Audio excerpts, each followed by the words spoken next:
Well, good evening, everyone. Welcome to Craven Something Scary, where it's all horror all the time. Guys, it's so great for all of you to be joining today. I do appreciate you attending, and I hope that you're going to have as good a time as I am tonight because it's always a blast to talk Scream, but it's even more a blast to talk Scream with you guys. So, this is going to be a ton of fun. Now, I will let you know kind of ahead of time what I have in mind for tonight. I don't have any guests lined up tonight. This is going to be just you and me. You guys are my guests. And having said that, I'm going to do something a little different for this particular live stream because this is the first time that I'm able to talk to all of you about my thoughts, spoilers included, I should say, thoughts about Scream. Now, we talked. I posted my free review. I can't even talk on Sunday, and so I've been dying to talk spoilers and really just lay out exactly how I'm feeling about this movie. And so tonight is going to be the opportunity I'm going to take to do that. So I am going to be getting to you guys in the chat, but it's going to be a little bit. So I would ask that you would extend me some grace and some patience tonight to do it a little bit different. Because normally I jump into the chat pretty quick and we start our engagement right up from the beginning. And tonight, just for this one episode since it's my first time to talk about this movie without any restrictions at all on my thoughts or my words, I just would ask you would extend that patience to me tonight.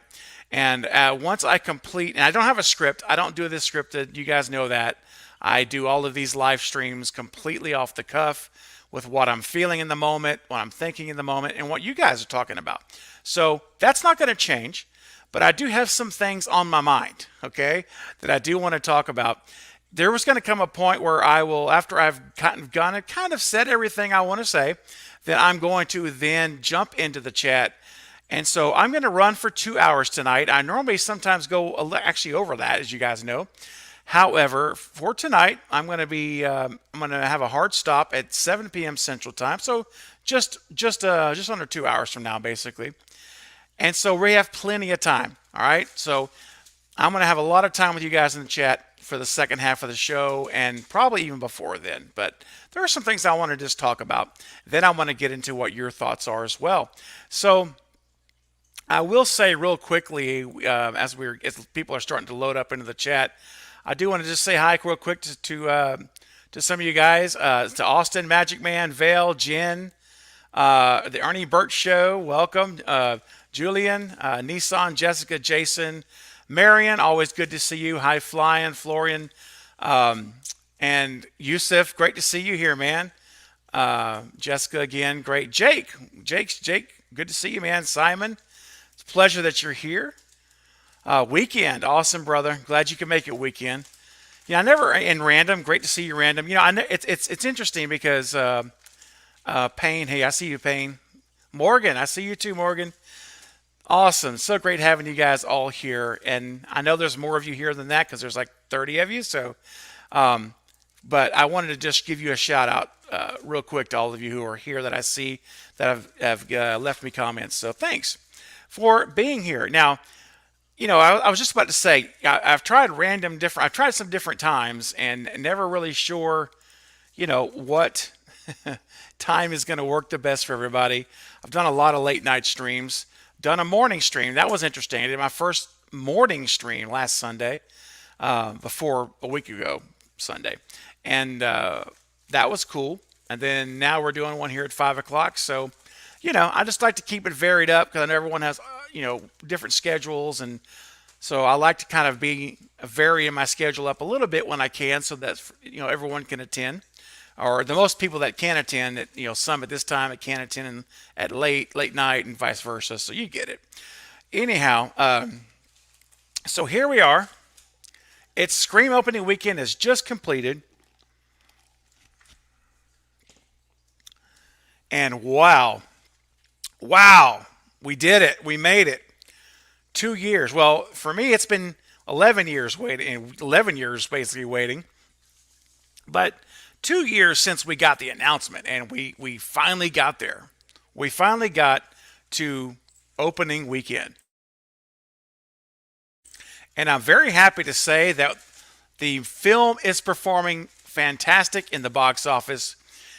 It looks like the projections for the closeout projections. I haven't looked this. I should have looked earlier. I didn't look today, but as of last night, they were projecting the closeout to be around 36 million for U.S. and domestic, and I believe that put us at like it was like over 50 million combined worldwide. So the good news is I did find out today that the budget for the film was 25 million. You know, we never were sure what the budget was.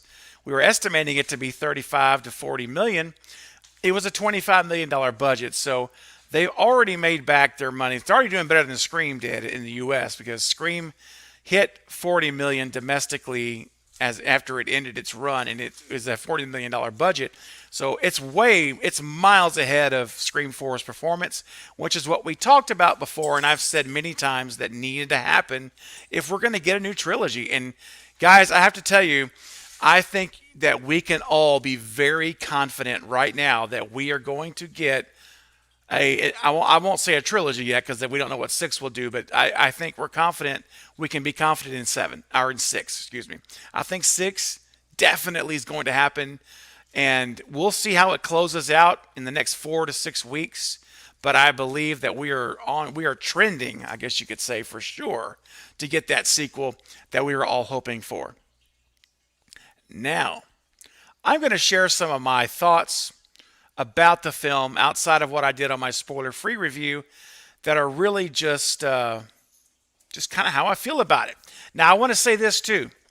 I've seen the film twice. Okay, I went on the 14th, and I said when I got home, I said I have to go back tomorrow. I have to. So I went back the very next morning, the first showing again on Saturday, saw it a second time. And I will say this, that my viewing, I didn't feel a drop off. All right.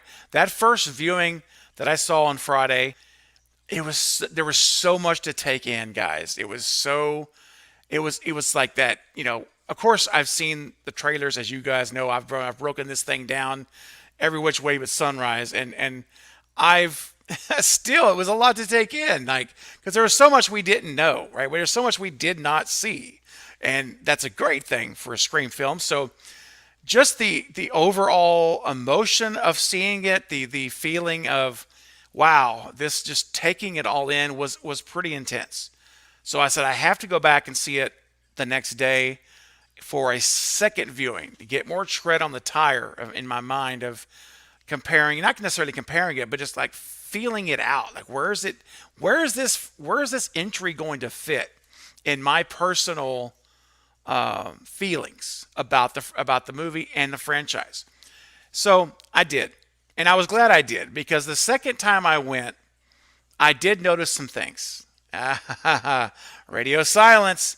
They took a lot of notes watching Wes Craven movies, and I noticed some things, and you don't notice it when you watch it the first time. At least everyone I went to did not notice it. And specifically, there are some nods, and I'm just going to jump right in. I normally would build up to who the killers are. Heck with it, right? This is our show, right? We can do however we want to do it. So we're going to do it. All right, I have to say, upon second viewing, the looks and nods of Richie to Amber are quite compelling.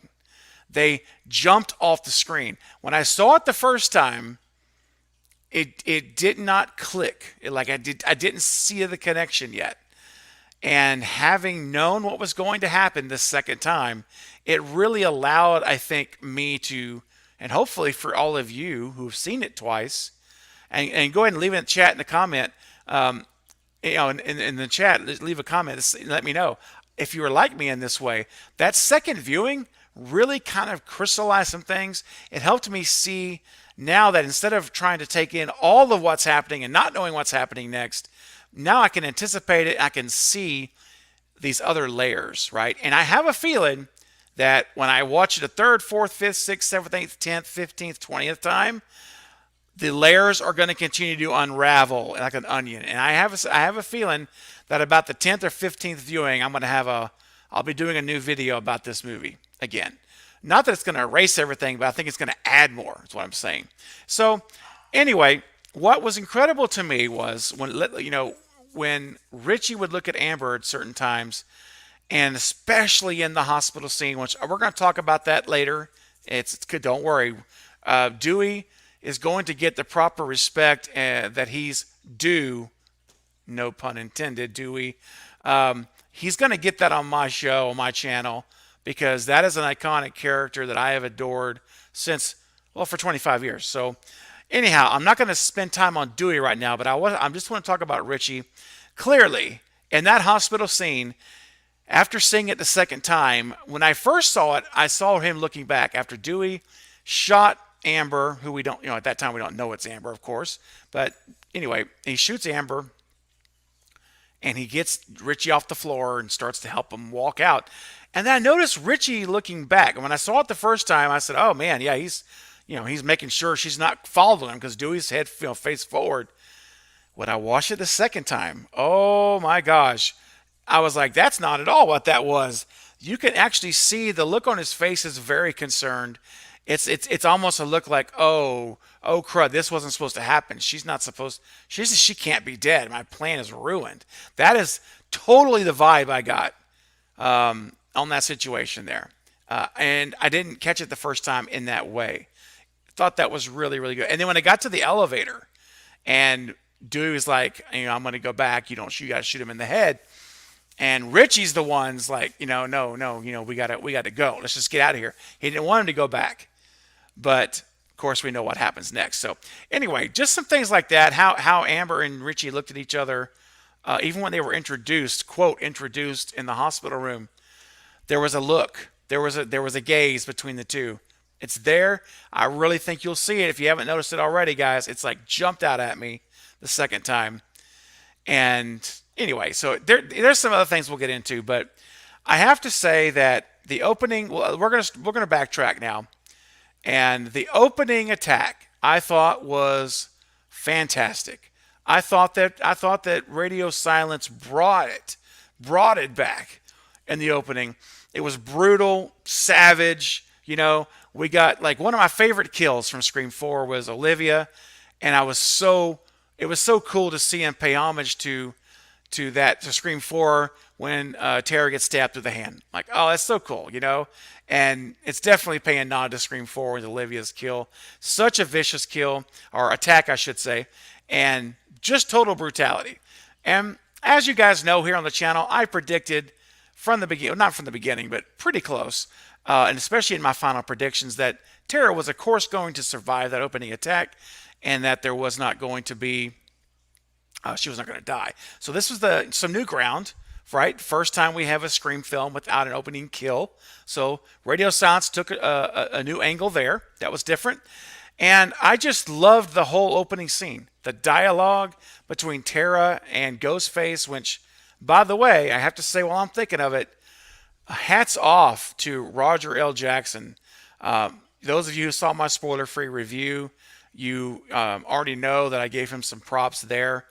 I just thought this was an incredible performance, and all of his Ghostface voices have been great. His performances, but I thought this was just super good, and I loved the writing of Ghostface for this movie. I thought the writing of his lines that he gave were fantastic lines. Just loved him. And every time he talked, I just felt like, oh, it just felt good. It just felt so good. Like this is what I want Ghostface to talk like. This is how I want him to sound. And there was just a slightly different tone to how Roger did it in this movie, and it was good. I was very pleased with that. But Tara overall, I thought Jenna Ortega, fantastic. I think that she really, really did a great job. I cannot complain about Tara. I thought she did so well in her range, in how she did her performances. When she was scared, she looked scared. When she was angry and distraught, she looked angry and distraught. I never felt like she was mailing it in. I believed her, and some of the range she had to show in this movie were not easy. Jenna had to really show some serious range in terms of emotions, and I felt like she did a great job. I have no complaints with Jenna Ortega. I have no complaints with the character of Tara and how she was in this movie. So she was great. I love Tara, and I'm very happy that she lived. And I was concerned for a little while that she might end up getting killed later in the movie, but I was so happy that they decided to make her a survivor. And so, yes, very, very happy with her. Some more bright spots of the new group before we touch on the OG3. I've touched on him already, but Richie, guys, Jack Quaid, I thought was phenomenal. He probably was my most favorite of the new cast. If I had to pick my most favorite, I think he was the brightest shining star. He was his usual charismatic self. He was endearing. He was funny. He was likable. He was all of those things. And yeah, he was just a little bit of a psychopath. Just a little bit. But I have to say, he for me, when I left the movie, was like, that was the shining star of the new cast. Now, unfortunately, he is not going to be with us in Scream 6, but nonetheless, he did a great job. Him and Tara, again, him and Jenna Ortega, definitely bright spots for me. Another bright spot for me in the new cast was Ms. Mindy. I think that Jasmine Savoy Brown did a fantastic job. I was very pleased with. She was just spunky. I don't know how else to say it. She had a lot of spunk. She had some good attitude, and then she also could get a little bit freaky, or a little bit creepy, maybe is a better word, right? When she's down in the basement with Amber, she definitely gave some creep vibes. But then she could like turn right off, and I just love that. So Mindy, the character of Mindy, I thought was a great, paid great respects to Randy, her uncle, and I loved her laying down all of the knowledge whenever they were at their house, and we see the amazing Randy Meeks Memorial Cinema, right, in the living room there, which was really cool. And she lays down all the rules of a requel, and just was just phenomenal. I thought she did fantastic. I felt like there wasn't a whole lot more I wanted from her. I thought she did really well, and I am excited to see where she goes with us into the future, and if they're gonna, I wonder what they're gonna do with her in 6. It's one of those things where we saw Randy get killed in Scream 2, and Wes Craven went on to later say he wished he had not done that, but he did. And so I wonder if Radio Silence is going to follow the game plan and say, you know what, let's not make that mistake. Let's go ahead and let's keep her alive for the whole trilogy. That would be a lot of fun.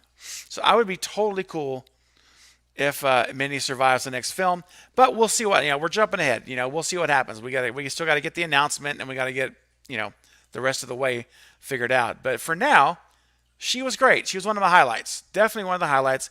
Glad she was a survivor. Now, another highlight for me, and I know surprisingly I've seen, I've been poking my eyes around, as you guys know, and I keep my eyes on the fandom and what people are saying, and I have found a lot of people that have had some mixed reviews, mixed feelings about our new final girl, Sam, Melissa Barrera. That and I think personally, I had her listed as one of my favorites of the news, because I do think that while at times maybe she could have, I don't know, maybe shown a little bit more emotion at times. I'm thinking more like in the scene when she's talking to Tara, and she's talking about the past and how she found the diaries and all of those things. there, I mean, I wouldn't mind have seen. I would not have minded seeing that a little bit more impactful, maybe a little bit stronger there. So I do kind of understand some of the, I guess, criticism I've heard of Melissa Barrera in this role, but she was one that she warmed up to me, right? As the movie went on, she warmed up to me more and more and more, and I felt she is one of those that whose performance got better as the movie went. I really do. I think by the time we got to the finale, she was kind of hitting it on all cylinders. And when we get to the, oh man, which is one of my most absolute favorite scenes of any Scream film yet, is when she takes down Richie. And let me tell you what, that scene there, I was in very vocal in the theater, like yes. I was just like I was so into that scene, and it's like it's almost felt like she's been holding back and holding back, and part of that she had to hold back on because remember with her mental illness condition she's fighting, and they're making that very very clear. She's literally got a pill bottle that she's taking with her everywhere, and she's taking these pills throughout the movie. So though these things are all going to play a factor in that, and so she can't just be like on 100%. It's part of the character, and I believe it's how it was written to be that way. So, if you feel like she was kind of missing the mark here or there, remember this, that some of that may actually be because of the writing. She had to be that way.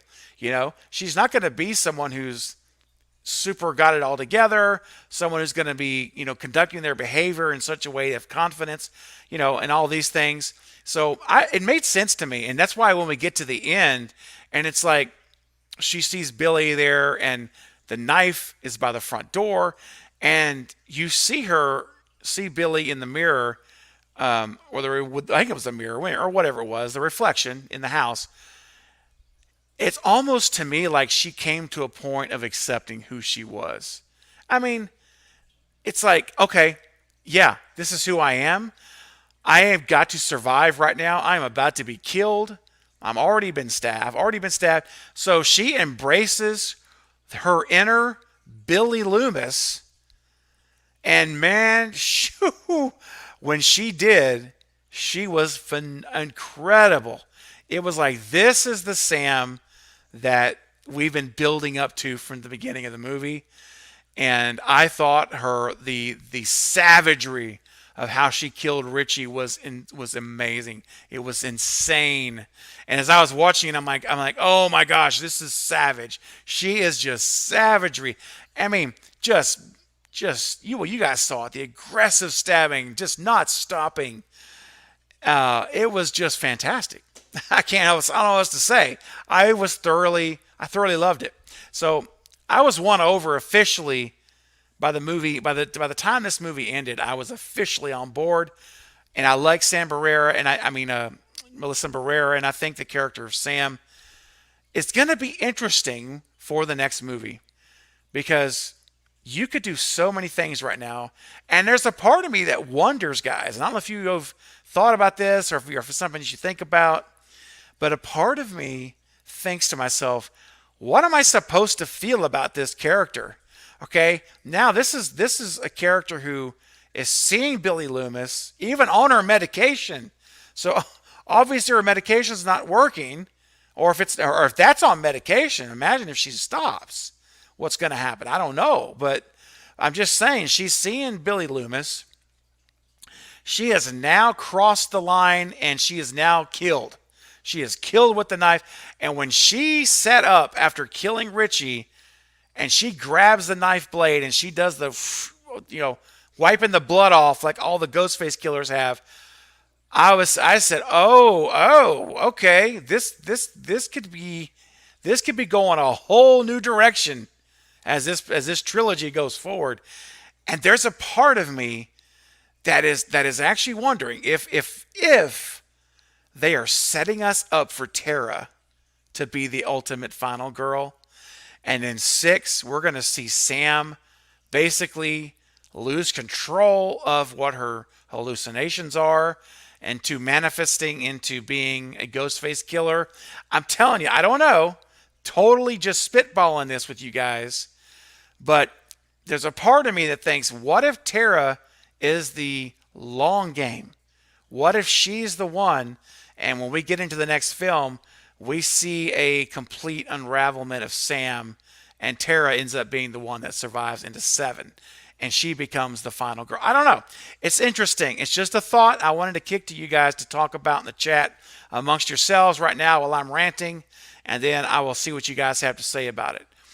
Either way, I feel good right now about Sam. I don't have really any concerns about her as a character or Melissa Barrera as an actor. I think that we're going to be fine. So that brings us to our last survivor that made it from the new cast, and we got our good buddy Chad who made it, which I was very surprised to see survive in this film because, man, he really got. He got taken care of pretty well. He got some serious stabbing going on there from Amber, and if it wasn't for the car pulling up, I mean that's really what that ultimately I think saved his life, because if they had not pulled up, with Richie and them hadn't pulled up, then he probably would have been dead. So that saved his life. I was not expecting that. I thought he was dead. I thought we were going to find him outside as a casualty. And thankfully, they did not. So the twins both made it. I predicted Chad would die and Mindy would live. I predicted that before the movie. I was right on Mindy, but I was wrong on Chad. But I'm happy to be wrong, as I told you guys, because that means Chad lives. So we have the Meeks twins surviving and Tara and Sam surviving, and that is it. Third act bloodbath, we certainly got it. So now let's talk about the OG3 and our legacy character, Marley Shelton, or Judy Hicks, I should say, is the character. All right, here's the thing.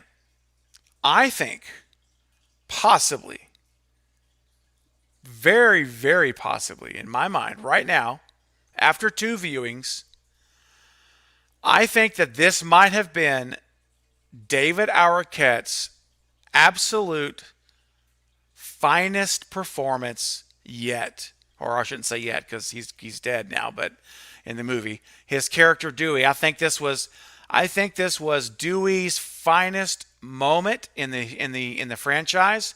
And I think this was David's best performance as Dewey that we have seen from the first time we see him until, unfortunately and tragically, and yes, sadly, there were tears.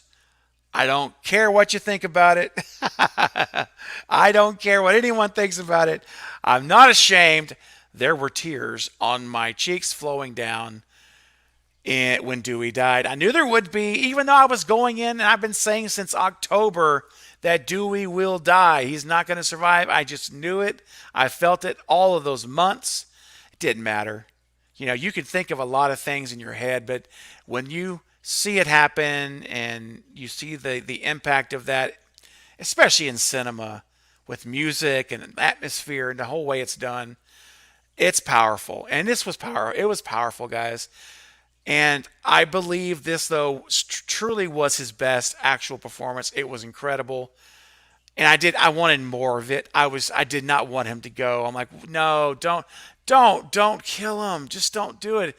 He could have such a redemption arc outside of being killed. He could have had such a redemption arc in coming back now that Judy's has died. And, he could have stepped back in as sheriff and led the charge to save everyone. And it would have been so cool.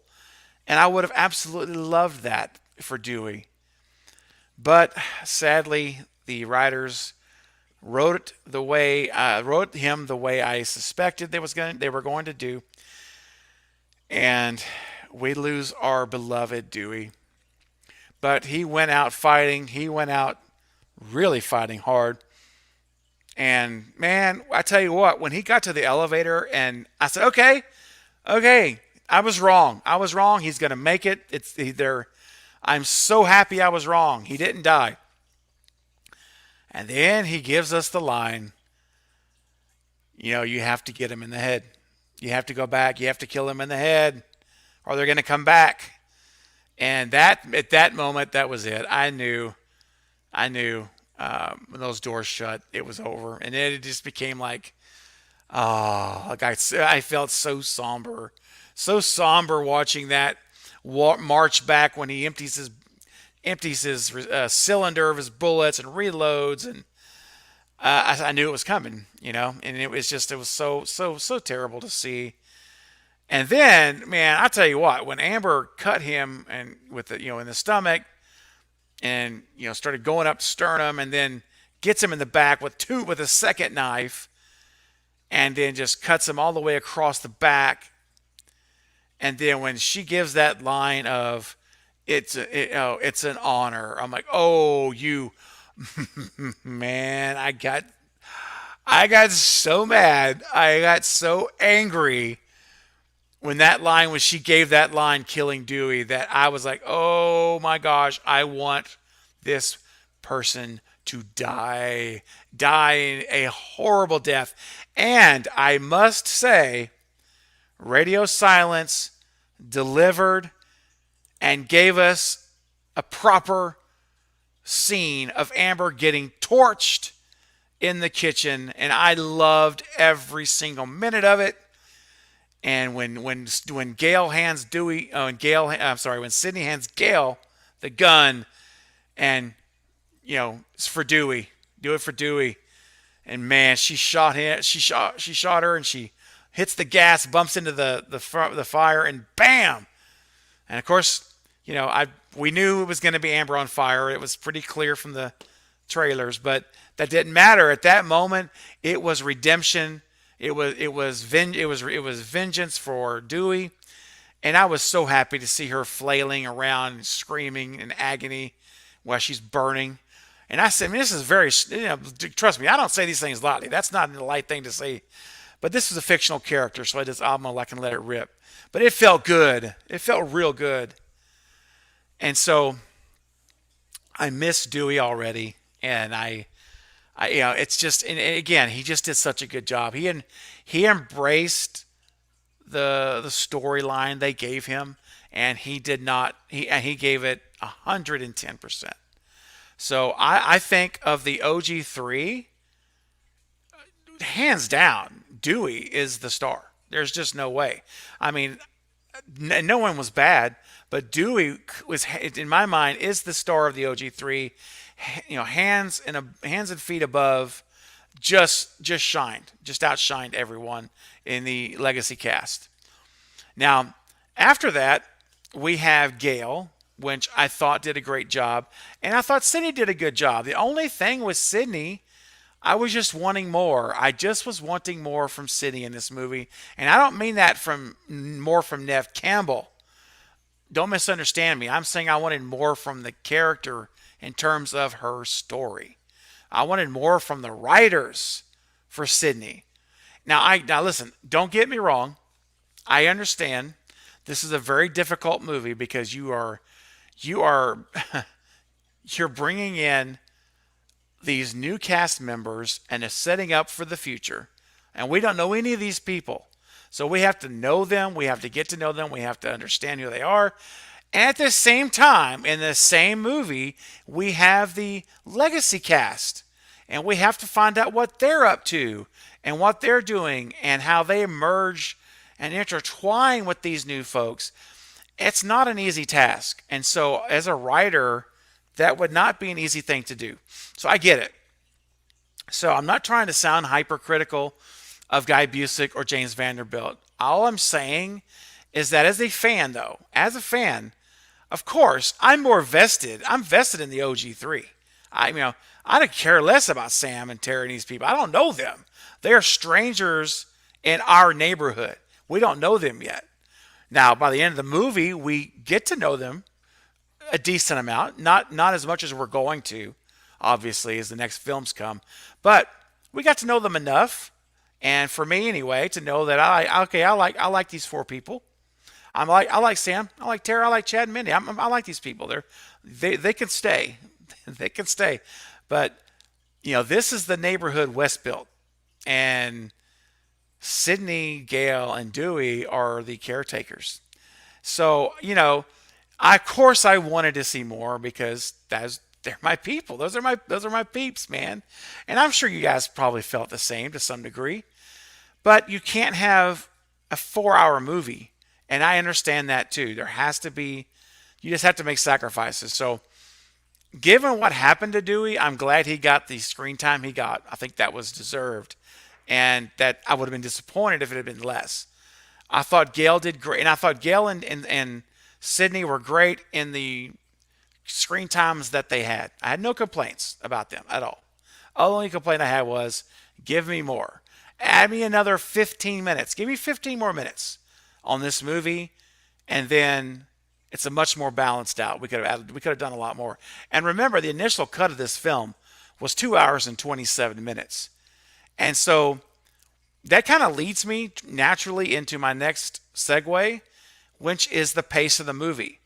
And knowing that they cut out, what is that, 35 minutes? Let's just say 35 minutes, make it simple, of data, not of data, but 35 minutes of scenes. And, that's a lot. That's a lot.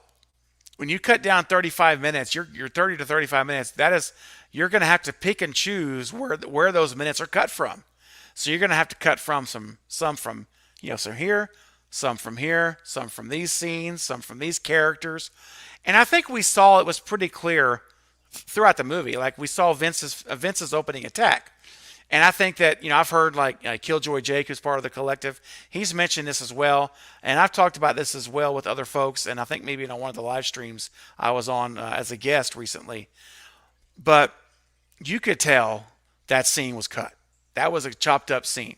When you have him coming out and the car engine turns on, and it's not that it was edited poorly. That's not what I'm saying. But I say choppy. It's choppy because there was more there that was cut out. And it's just kind of like, bang, bang, bang, bang, it's done. And, we went from him, relieving himself on the side of the wall to being stabbed and on the ground in 60 seconds, right? Minute and a half tops. It was really fast. And there was more there. And we missed that iconic scene. I'm already calling it iconic because as far as the trailer goes, it was an iconic scene of Ghostface, holding the robe out with a silhouette in front of the light and on the wall. That was gone. That was cut out. We didn't see that. So there was a lot more to that scene that I guarantee you, if I had to bet money on it, I would bet that Radio Silence had filmed more to that scene and they had to cut it out for time. And so that's unfortunate because it was fast paced. And there were other things that were pretty fast paced as well. Just in general, the movie was very fast paced. And I think that it's not necessarily, I like fast-paced films. This is a movie that, I've said it before, you won't be bored.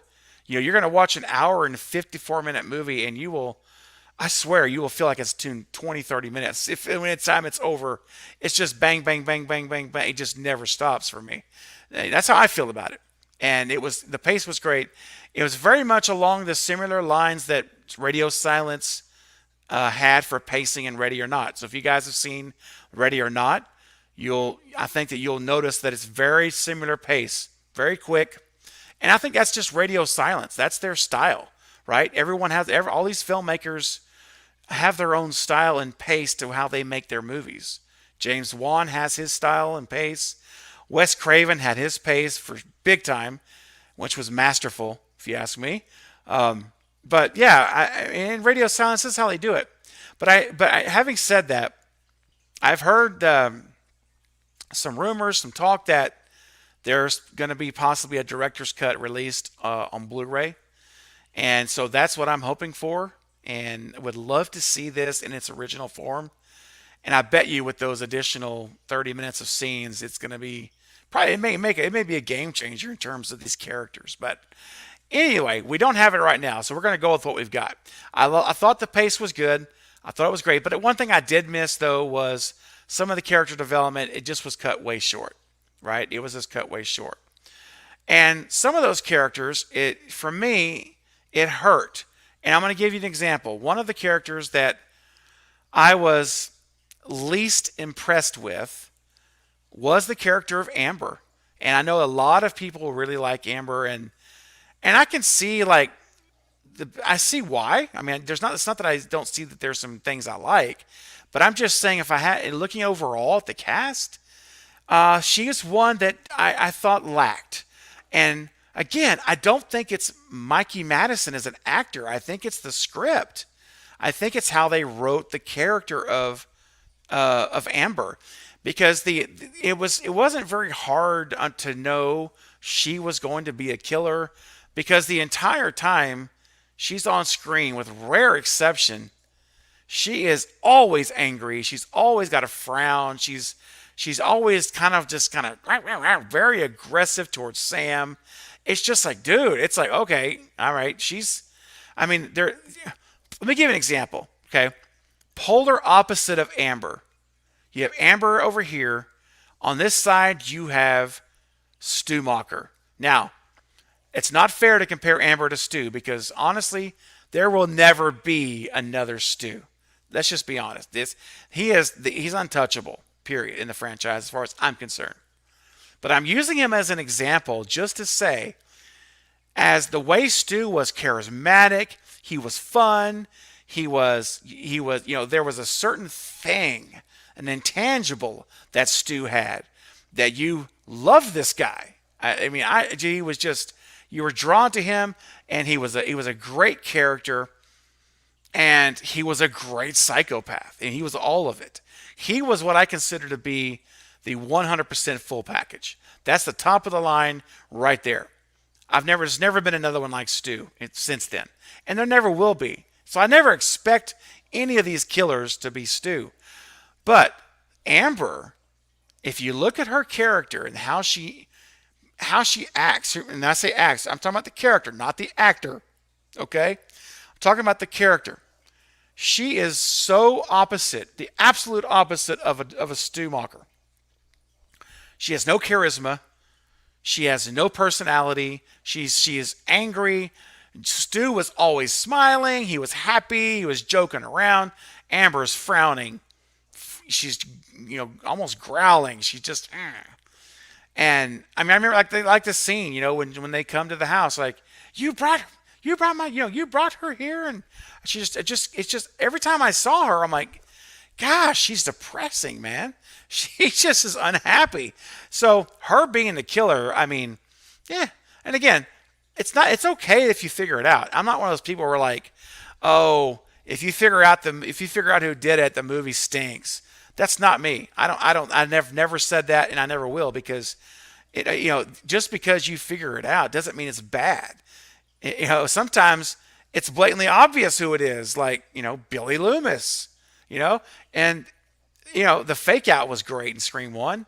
But even if that hadn't been there, I would still love that movie. So my point is, I'm strictly saying that in terms of having that second killer, I would have loved to see Amber written by Guy and James with more charisma, more personality, a little bit less on the nose for being a killer, right? That's my number one issue with Amber. I thought Mikey Madison did a great job in the role she was scripted to be in. And she was a great psychopath. I mean, when she was in the kitchen and she was just totally into it, she was like laughing, that's one time she did smile, was when she was in there with everyone at the gun out. But that was after she was already been revealed. I was talking about like pre-reveal. But yeah, I mean, she did a good job as a psychopath once she came out and let everyone know it was her. And then of course how she was pleading for her life in the kitchen with Gail and Sydney, how she turned the switch and was like crying like an innocent teenager, and then she flips it back. I mean, that's good. And so that performance was great. My only complaint was, don't be so on the nose in the writing about Amber pre-reveal. After the reveal, it doesn't matter. But before it's revealed, you are writing, Guy and James are writing a whodunit. So Make it a little bit more of a mystery. Give us a little bit more mystery to it. That's all for Amber. So that's all I have to say about Amber. Liv, I thought was wasn't utilized very well. I think that she was not utilized very much. I should say maybe not well, but much. I liked the scene she was in, and I thought she did good. So it's again, I go back to maybe there was more. Maybe there was more of Liv that was cut, and that's entirely possible. So I don't know. Given what we have to work with, my biggest thing about Liv again was not her performance. I thought that she did a fabulous job in that character. She was to me she was believable. She felt natural. I didn't feel at any point awkward watching her perform like she was awkward. I thought she did great. I just wish I would have seen more of Liv as well. And again, I suspect, guys, remember there's 30 minutes of cut footage. I have a feeling there's more of Liv on the cutting room floor we didn't get to see. So, maybe one day we will. Maybe they will put out a director's cut on Blu-ray. We'll see. Who else? Vince. Okay, Vince is. Well, we talked about Vince. Yeah. And one thing about Vince, though, I have to say, another missed opportunity. Way too short. But I did love that he's Stu's nephew. I thought that was really good. Bringing in the fact that his mom was Stu's sister is great. And that means we have another Stu Macher relative in the Scream universe that's going to be probably around that same age, approximately. So we didn't know before. So that's pretty cool. There's definitely material there. And who else am I missing? Is that everybody? Did I cover everybody? No, of course not. The two more, two more big ones actually. We first are going to talk about our legacy character, which I predicted in my predictions video that I put out before the movie on that Wednesday. I think it was that Wednesday night or Thursday, whatever it was. I made it, I think, on Wednesday. But anyway, I did predict this individual would be involved, and I was wrong. And as I told you guys in the video, that's okay. I like being wrong in a Scream movie. I like being surprised. So, Miss Judy Hicks.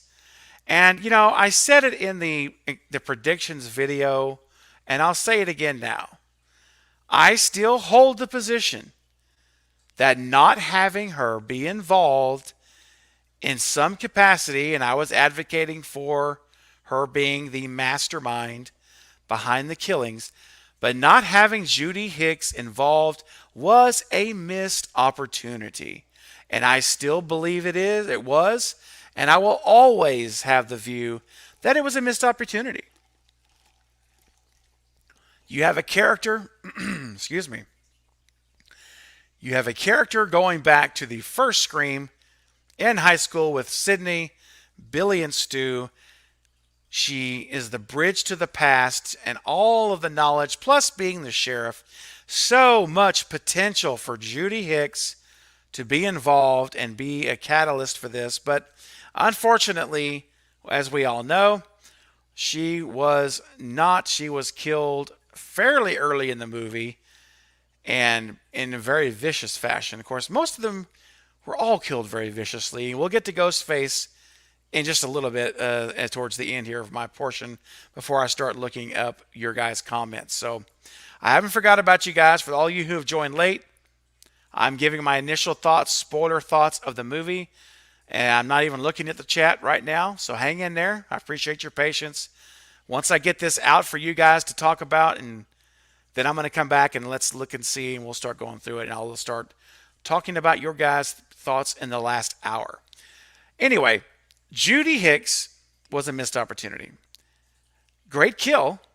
Really good kill, though, but just a missed opportunity. I would love to have seen her be involved.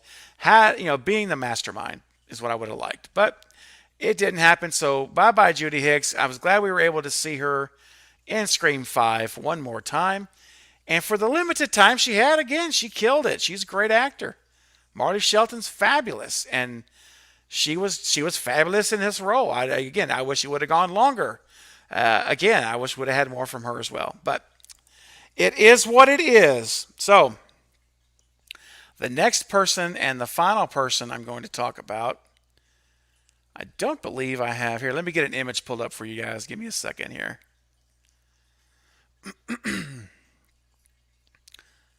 My voice is wanting to go wonky on me from all of this. Let's do it again.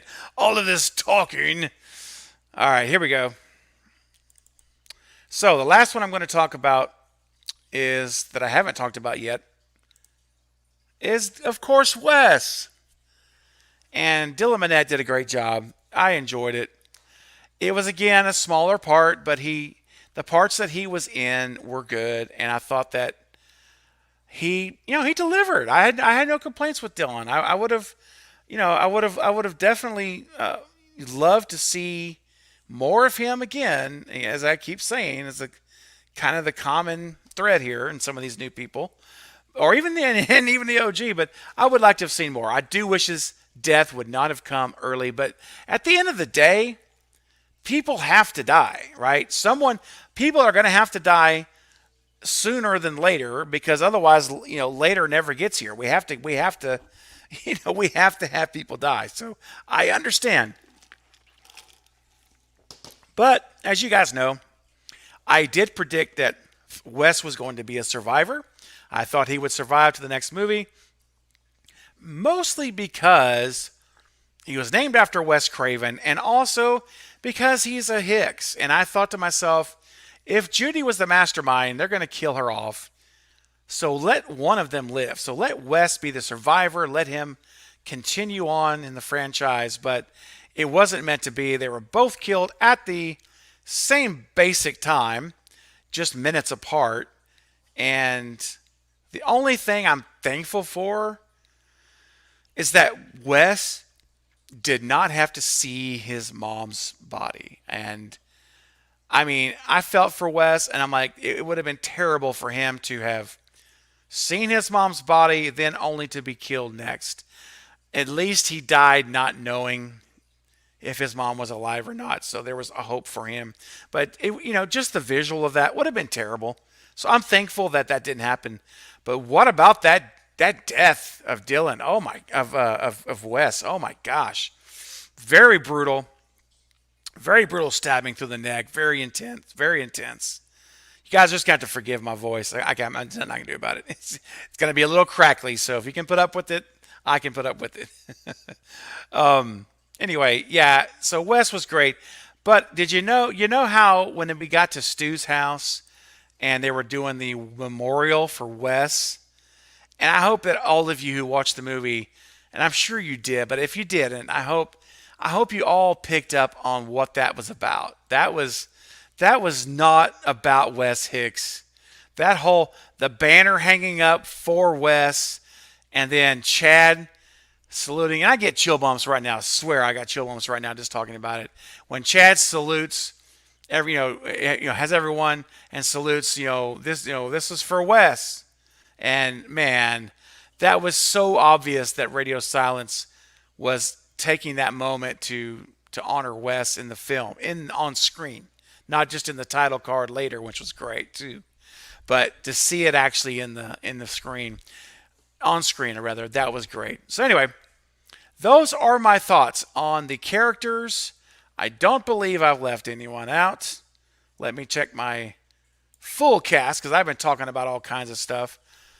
Yeah, that's it. All right. I did it.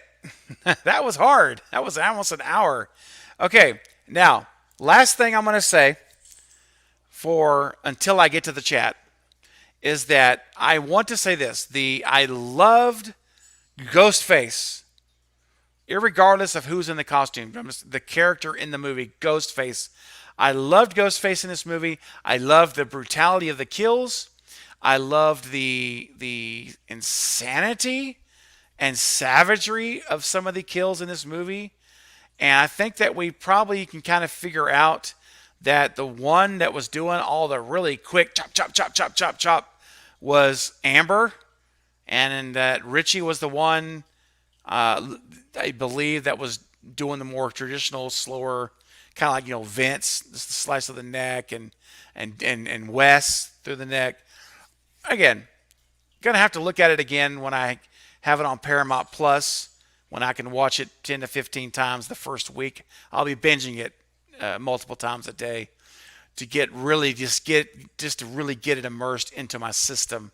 But that's my preliminary thoughts. And when Amber was doing the killing, it was the rapid fire, just constant stabbing, just multiple, was fantastic. I just thought it was great.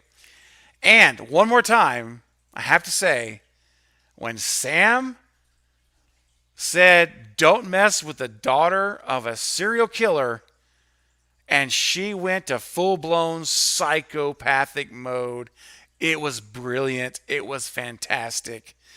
And she showed an inner savagery that I had been wanting to see the whole movie. And, not necessarily savagery like her being a killer, but like that emotion, it just came out, and it was fire. And so I loved it. And I would not entirely hate the idea of Sam being a killer and losing it in the next movie. I mentioned that earlier. I won't repeat it again, but I'm sure a lot of you guys have come in and out. We may have some new people here. Speaking of which, hey guys, we're at the halfway point of the show tonight. If you are new to the channel and new to this live stream, do me a big favor, smash that thumbs up button right now if you're enjoying the content tonight. It really does help this video out. And when this goes to replay mode and YouTube begins sending it out to people that like Scream, it's going to help them find it. It really does help. And the second thing I'll ask is, if you're new to the channel, hit that subscribe button before you leave. If you like Scream and you like horror content, this is the channel for you. I think you'll enjoy it. I have a lot of Scream videos, because the majority of them are all been theory videos, but I'm now beginning to post my new videos, and now that Scream has been out, and I'll be breaking down the film constantly. Almost every day I'll have a new video up dissecting scenes and all kinds of great stuff I have planned for you guys. And I have some more live streams lined up. Got a real special one coming this Saturday night. I've got 3 guests, I think, right now that have already committed to joining me. And they're new guests that I've never had on the channel here. So I think you're going to enjoy this Saturday night at 9 p.m. Central. It's going to be a nighttime of Scream talk again. So stay tuned for that. But anyway, guys, I do appreciate you. And if you're returning back to the channel, welcome back. You know I love you guys. All right. Well, now I'm an hour behind the live chat, so there's no way I can catch back up to the beginning. So this is one of those chats. I'm going to say it again. If I do not get to your question, please understand that it's not personal, okay? It does not mean I'm avoiding you. It means that I just haven't gotten to it. And there's going to be a lot of questions I don't get to tonight. So just have patience with me, and I'm going to do the very best I can. I will be scrolling quite often, so there's going to be a lot of comments that are probably really good, but I'm not going to get to them. There's no way I'll be able to do that. And I think you guys understand that. So I appreciate it in advance. All right. So here we go. I'm gonna scroll back to a little ways back here. I'm not gonna go too far back, because if I do, I'll never ever be caught up. It's impossible. All right. Bear with me here. Oh yeah, I see a lot of new folks that have joined. Great. Alrighty. Now this is not a Scream 5 question, but Scream 3 is one of those movies I'm really passionate about, and I hate how much negativity and hate that movie gets. So I am always there to share my passion. So I just saw this jump out at me. So Carrie, hi Carrie, first of all, welcome. Yes, I love the fact that Angelina, guys, I'm telling you right now, Angelina was without question the second killer in that movie. There is not a doubt in my mind. And I've created an entire video on my channel and it's titled The Secret in Plain Sight. If you go look at that after the live stream, you can watch the video where I break down how there is two killers in Scream 3. It's not even a question anymore. And why it's Angelina. So I love it, Carrie. Yes. Okay. Alrighty. Hey, listen. This is okay. I just saw this from Aaron. So Aaron, hello. All right. I'm glad you bring this up. Now, I had not mentioned in my entire first hour about what I would like to have seen, and what I didn't talk about also was, and this is something that we can also mention right now as well, is the reveal. The reveal. That's one thing I meant to get to. So this is my last thing. And then we can revisit it later if you guys want to. But yes, so the reveal. Okay. I felt like there was something missing at the end of this movie. I liked the reveal. I was okay with the motive. It wasn't spectacular, but it wasn't bad. It was fine. I was like, okay, I'll accept that motive. The stab movies, and they were trying to recreate it and bring it back to its glory and all that. I'm okay. I'll roll with that. Okay, but what I kept finding myself feeling was after that initial reveal of the Richie and Amber and the motive, I kept on feeling like there was something else coming, right? Something more is about to happen here. And I just kept waiting for it and waiting for it. And I'm like, when is it going to happen? Surely it's going to happen. Like, where are we going to see a third person? Where are we going to see a mastermind like pop out in the house somewhere? And it just never did happen. It never did happen. So you guys all know, anyone who's been on my channel now for more than a week, okay, probably, or even less, probably, my position. I am a Stu Macher supporter. I have been piloting or driving, let's just say, engineering, if you will, the Stu Returns train since the beginning, since day one. And I still, to this day, believe that Stu Macher is going to make an appearance one day. And I have to talk about this one particular Easter egg right now. And I'm so glad you guys mentioned Stu in the chat, because I completely just zoned out on it and forgot. And I want to talk about it. So I'm going to, let's see here. That's not what I want. I'm trying to find something very specific, so bear with me. So I can talk while I'm looking. So yes, so at the end of the movie, I kept on hoping and waiting for one extra reveal, like something more is coming, okay? And unfortunately, it did not. But I want to go on record right now in this first spoiler live stream I've ever done as a spoiler stream. I don't think that means it won't. Okay? And look here. We got an Easter egg. So Richie's in his hotel room looking at his laptop. He's talking to Sam on the phone. And when it shows the laptop, you see he's watching YouTube. And if you look over on the right-hand side, we get a couple of amazing Easter eggs. And I'm going to show you both of those. The first one that we see, and I did a video on this, guys, this morning, so if you haven't seen it yet, you can check it out after this video. It's on my channel. But I have to touch on it really quickly. We see here, interview with Woodsboro survivor Kirby Reed. So, guys, I'll just be short for now, because we only have we have less than an hour left. So, the short version now is that Kirby is alive. It's been 100% confirmed. Of course, Wes Craven already had confirmed that before he passed away anyway, but that's fine. There's a lot of people that still question whether she was alive, and that's okay. It's all good, because now it's 100% confirmed. She is alive and kicking, and I do believe that if Scream 6 moves away from Sidney and Gale, if we do not see Sidney Prescott in the sixth film, which is possible, I believe Kirby will be who we see as that mentor legacy character that will come in and help. I do believe that's going to happen. And even if Sidney returns for Scream 6, I still believe Kirby's back. All right? Radio Silence does not do this and not cash in on it. Now, you may be asking, well, why didn't they do it in this movie? I'll tell you why. It's the same reason they didn't bring Stu into this movie. It's entirely too much. It's overload. You would have to have a 4-hour movie to make all of that come together in one movie. It's just impossible to do. Radio Silence are smart. Okay, these guys know what they're doing.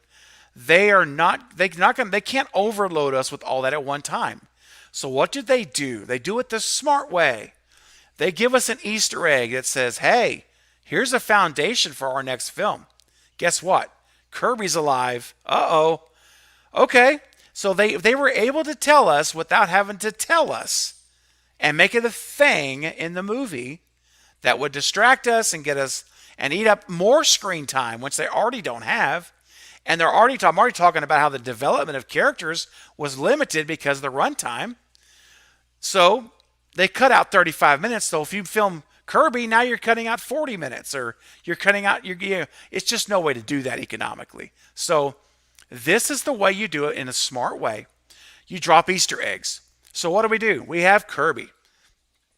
So get your popcorn ready, because Scream 6, I'm telling you, we're going to see her. I feel very strongly about that.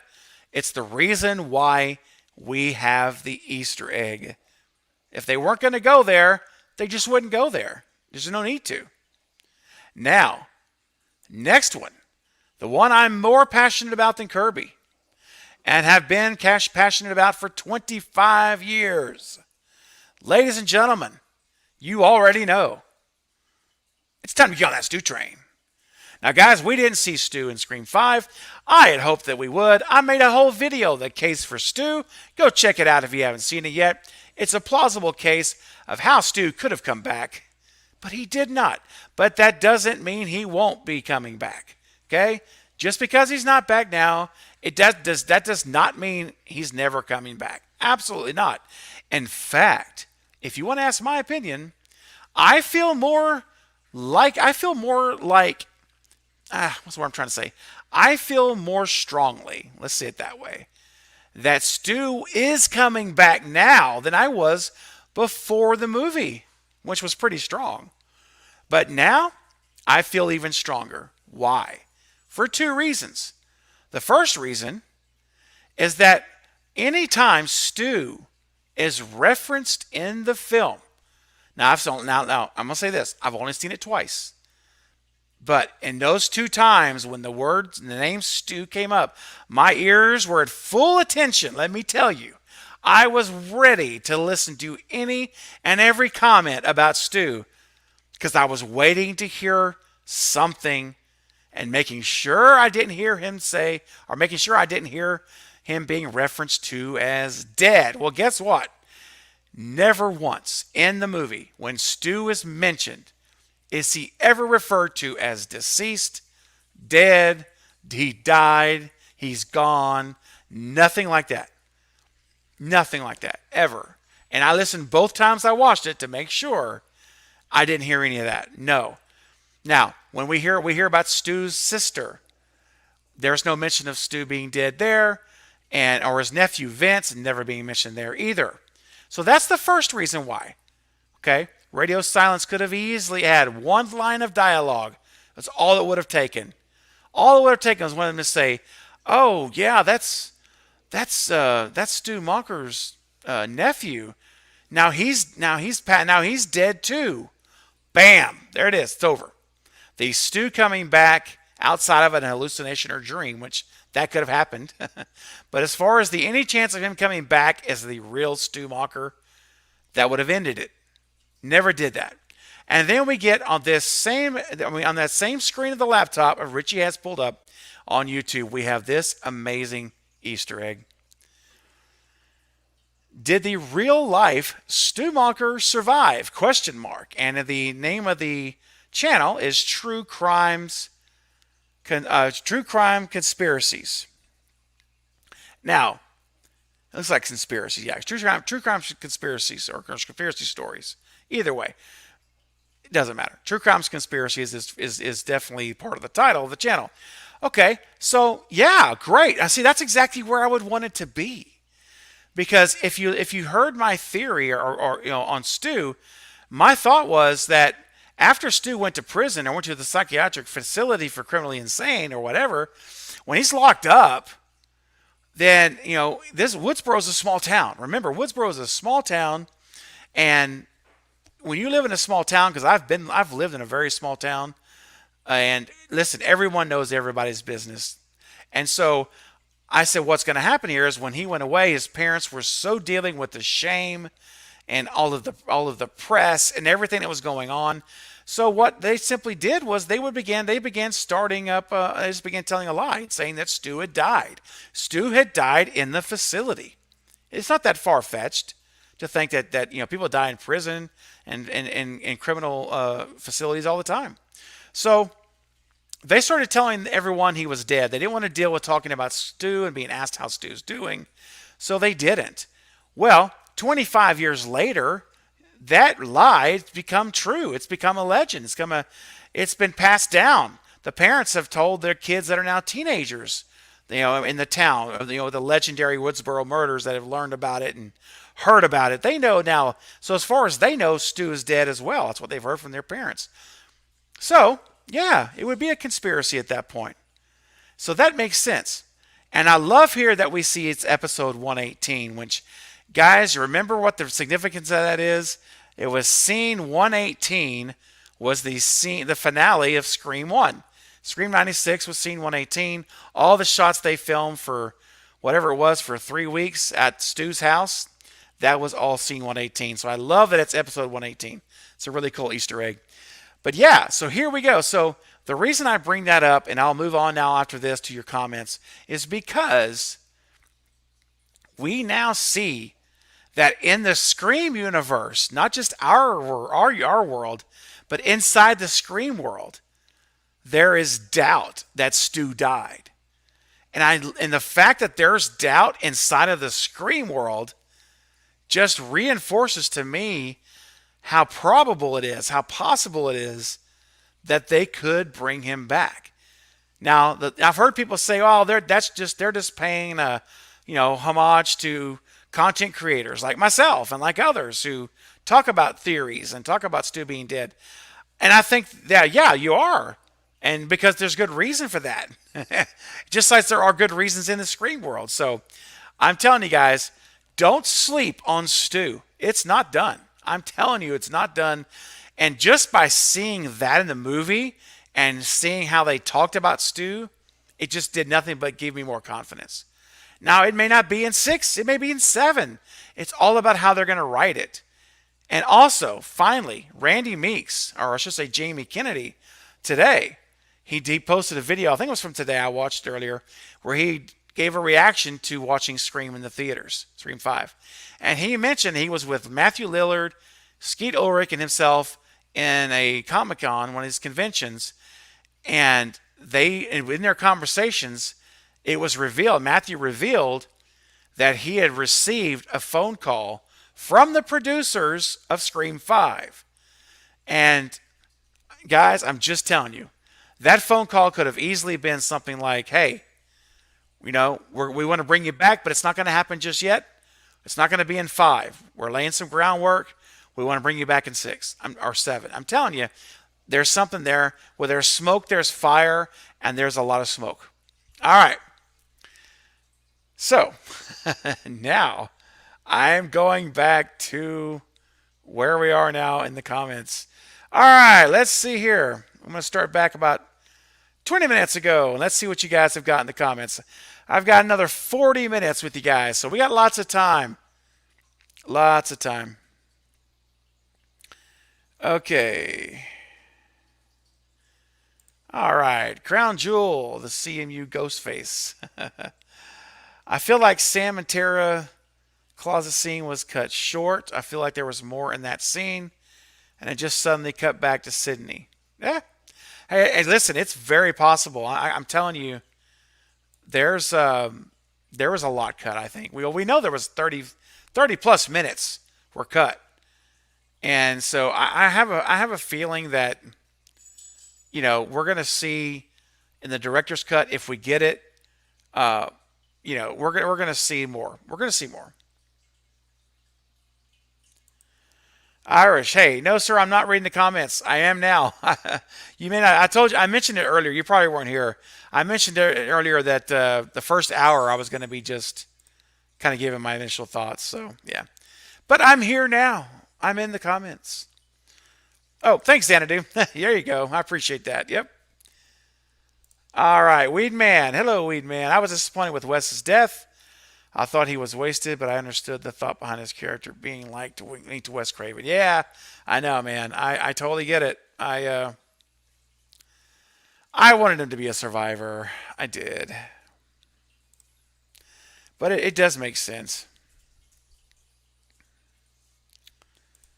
I wish Kirby was playing the new role, the new Sydney. Oh yeah, that'd be pretty. That'd be pretty sick. We're not going to get that, but I do think that there's a good chance we're going to get her as the new, uh, a new mentor. I really do. Let's see here. I'm going through the comments, guys, so I'm scamming through here. Yeah, I hear you, Carrie. I was I was really pulling for Judy to be involved, and I mentioned that earlier, and that's probably what you're reacting to now is me talking about it. But I did want that as well. I was hoping for the mastermind more than being a killer, but either way.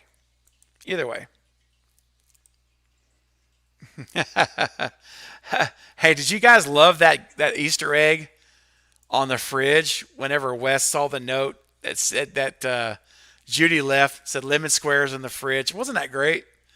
I absolutely love that.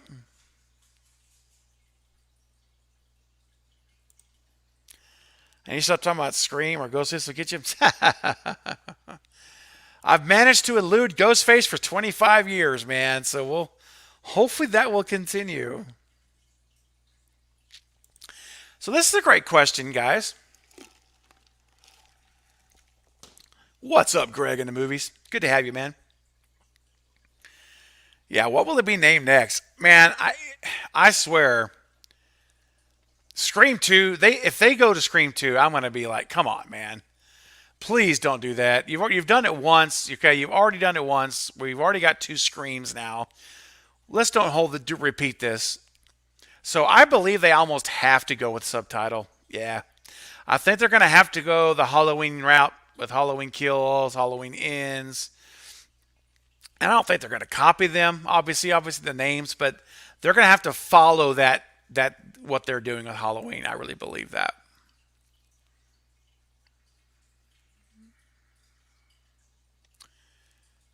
Let's see. Hey, Julian, I hear you, man. Yeah, I waited too. I waited until the theater house lights came on just to make sure.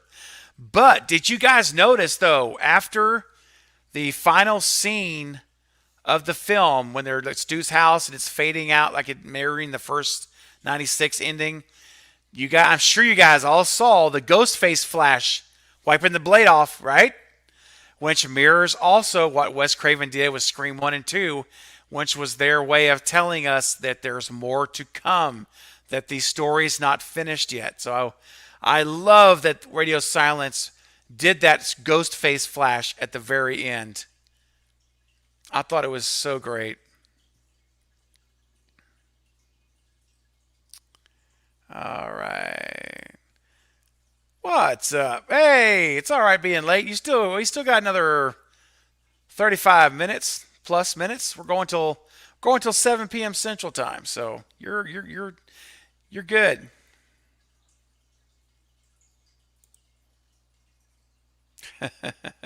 Hey, Top Gun, Screams His Kills, Randy's sister. Yeah, wasn't that great? I didn't even talk about her either. There's so much to talk about with this movie. It's ridiculous.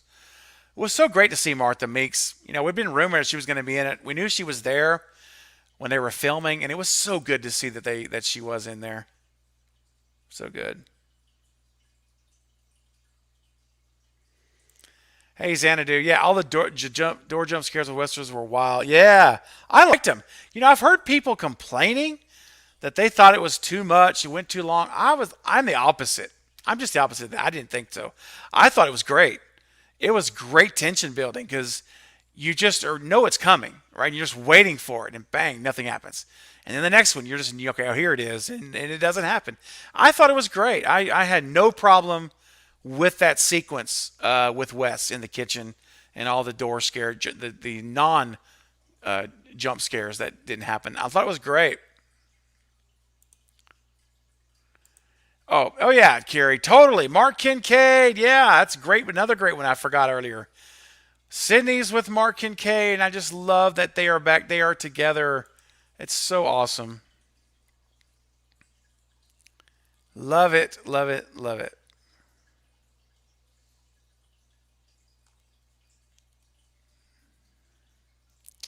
Let's take a look here.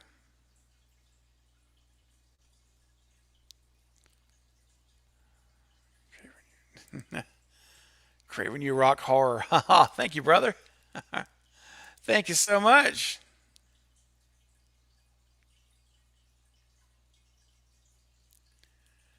Alrighty, let's take a look here. Julian Enrique, can you react to the new Scream movie? Yeah. That's exactly. Yeah, that's right. I think it's going to be real interesting to see what happens from this point forward because we know that Matthew Lillard got a call. His agent got a call from the producer, and so very, very, very excited to see where that's going to lead.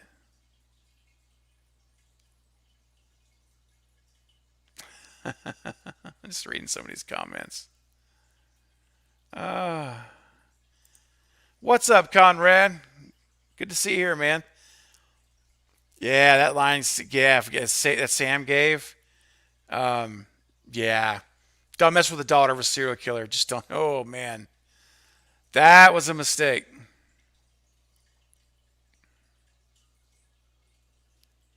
Love it. What's up, toddler mommy? Good to see you here. Yeah, it was a good movie. It was a very good movie. Um, yeah, Alan. Hey, Alan. Good to see you, man. Yeah, absolutely. Seeing it twice is so. I'm telling you, if you guys have not seen it twice, at least twice, go see it a second time because it really does. It really does. Like I said earlier, it kind of crystallizes everything. It kind of brings it in to focus when you see it a second time, and you get to notice some things that now that you know what's going to happen next, you get to watch things and look for things differently that you didn't do the first time. So,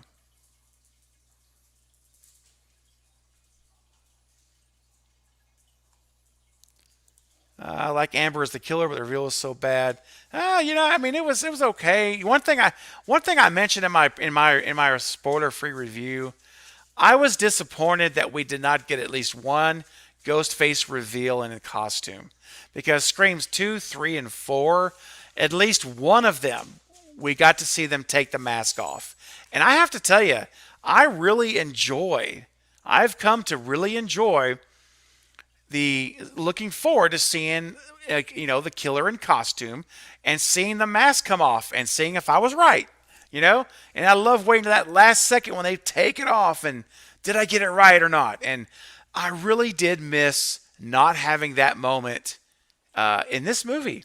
Now I know the first movie didn't have that moment, but that is not even fair to compare because the first movie set the president. It was presidents. It was the first, right? And the way they did the ending of Scream '96 is just ridiculous. It was so good. I mean, there is no way to be disappointed in that. But I did wish that I had seen that they would have chosen to have at least one of either Richie or Amber, one of them. Like in this case, if they're going to do Amber's reveal as she did when I was shooting Liv in the living room out of costume, Then have Richie in costume. Let's have the second one be a costume reveal. That's one thing I would change. Austin, it is scheduled to come out 45 days after last Friday.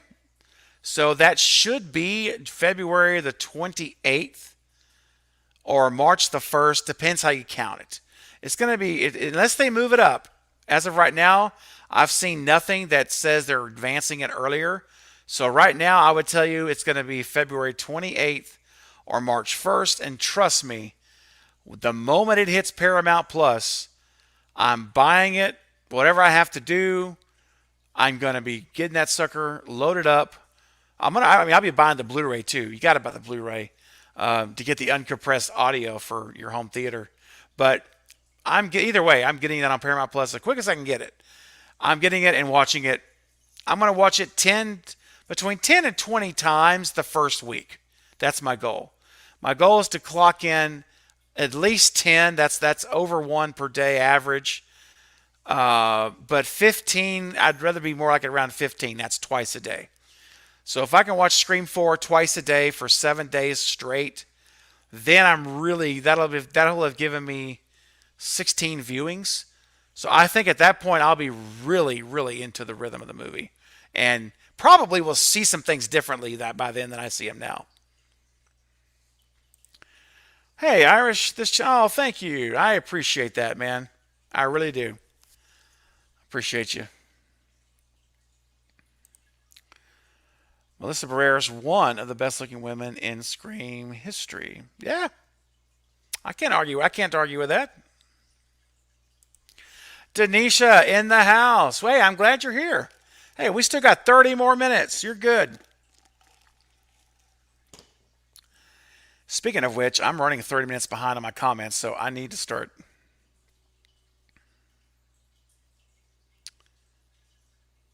Let's take a look here. Wow, here's an interesting question.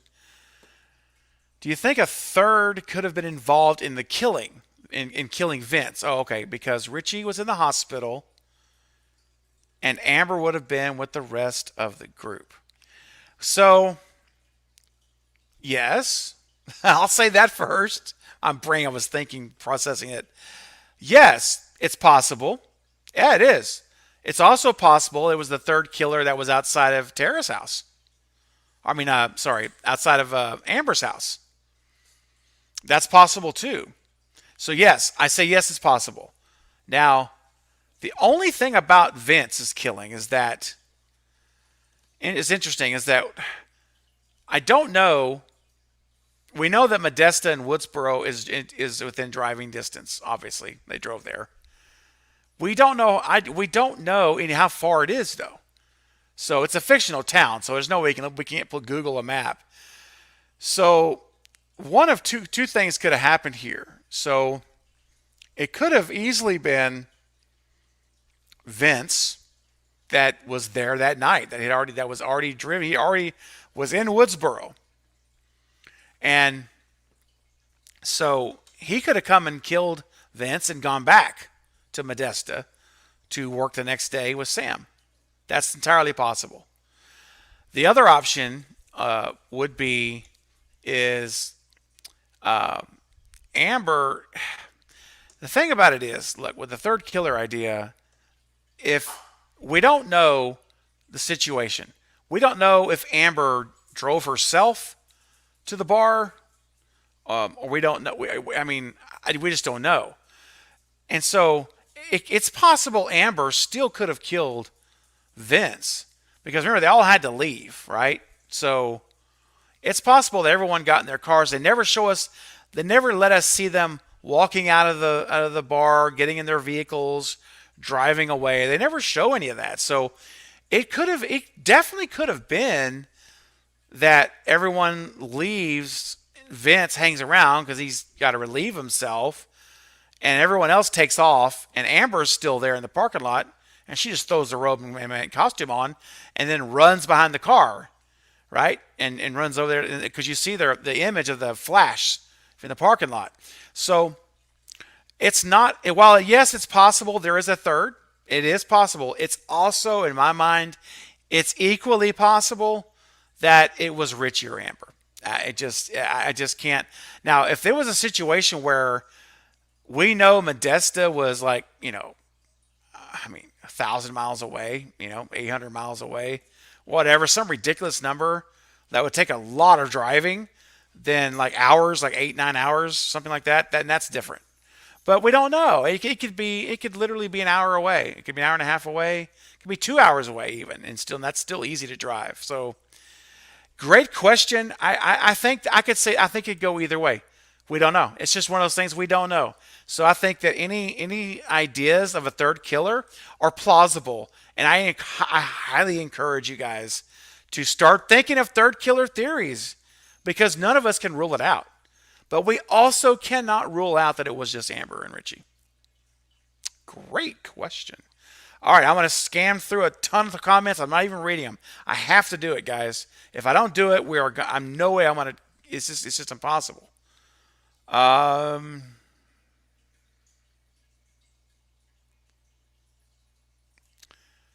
Okay, trying to catch up with you, Valerie.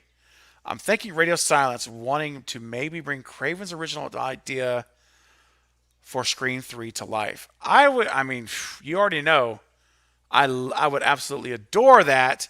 I think it's a fantastic idea for a movie, and you know, I can't be mad at him for not doing it because Dadgum Columbine is so tragic. It's horrible in real life, and it's just sad because that horrible event happened at all. At all. I wish it had never happened.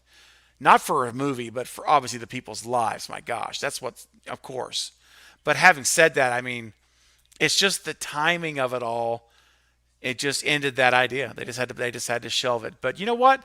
It's been a long time, and I think that in the current climate we're in, I think you can pull it off now. I really do. Yeah. So maybe they are. I hope it would be great. You're welcome, Xanadu. Let's take a look here.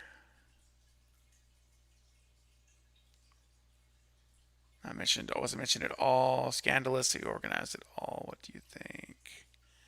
Yeah, that is that. There was no mention of Roman. You're right. Yeah, he was not brought up at all. But of course, neither was Mrs. Loomis. Mickey, right? Wasn't brought up. Charlie, Jill. So I mean, I hear you. He was the mastermind, though, and I give you that. There's a little bit more gravity to Roman because he put the ball in motion. But did you guys see? Did you guys see Roman in the movie? Did you see his cameo? It was Scott Foley was back in Dawson's Creek. Remember when they were watching Dawson's Creek in the movie, and there is Josh Jackson, who was in Scream 2. And then there's Scott Foley, who played Roman Bridger in the TV show Dawson's Creek. It was great, which, by the way, was written by Kevin Williamson. So, anyway, don't know if you guys noticed Scott Foley, Roman Bridger, but he was back, just not as Roman. Let's take a look here. Yeah, there's some more Easter eggs. Yep, let's go with some Easter eggs. Hey, that's a fun thing to talk about, Ralph. I love that. So, guys, start pounding in your Easter eggs. I almost caught up to the current comments. So, everything you guys type, like starting right now, I'm going to be able to see. I should be able to see. Now, if all 90 of you start typing, I may not, but I'm going to try to keep up. So, let's talk Easter eggs. So, Ralph, you got one for us? Yeah, we have Tatum's ashes in Dewey's trailer. Loved that. I'll give you another Easter egg. Do you guys remember whenever Dewey was looking at his phone to call Gail? And did you see that there was in his Rolodex of calls, there was Kirby Reed? I don't know if you guys noticed it. So that Easter egg we got earlier of Kirby on the computer screen was not the only one. We also saw her name in his phone, in Dewey's cell phone. All right. Let's keep up some what you call it, guys? Easter eggs. Sorry. Yeah, keep some Easter eggs coming. What Easter eggs did you see? Let's fire away. Scream Returns would be cool. Yeah, I'm fine. Yeah. Deputy Doofy. The Scream. I like it. Scream Kill. Oh, Michael. I don't know, Michael. I mean, it sounds great, but I don't know. We don't think we want to go the Halloween exact that close to the nose. But I do like how it sounds. Scream Returns, meaning Stu returns. Now there we go. Or maybe Scream, Stu's Revenge. Ah, dun dun dun.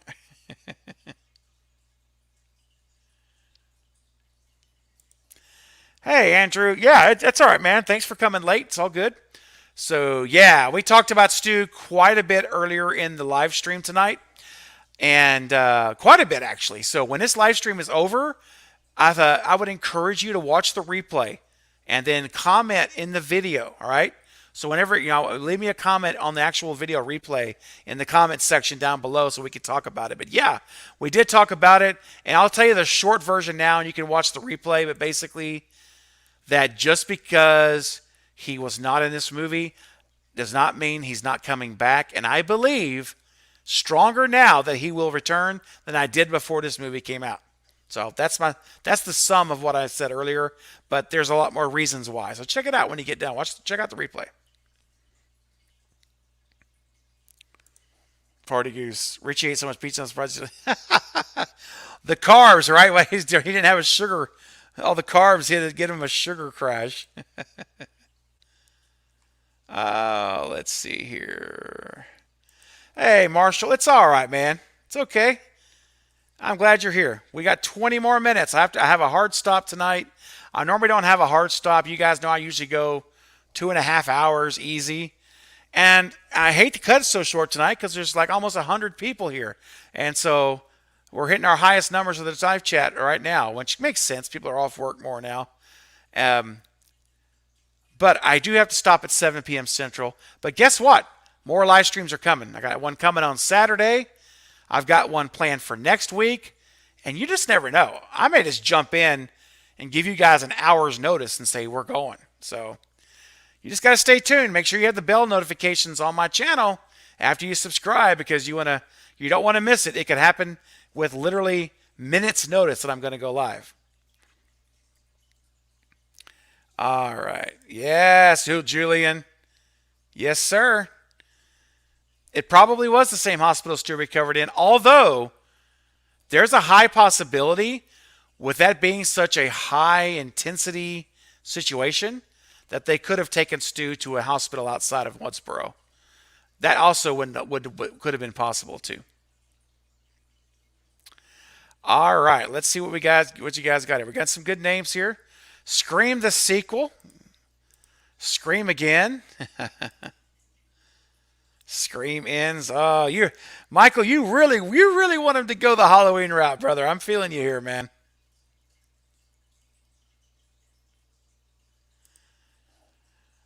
Too bad you wasted a while ago. Okay, hey, Alan, like I say, I had to skip through a lot of comments, Alan, so this has been a little bit of a different stream, so sorry I missed them, man. But if you want to repeat them now, I'll keep my eyes out. If they're something we haven't already talked about, please do. Hey, Cookie, welcome to the live stream. Yeah, I know. It was quick. It was fast.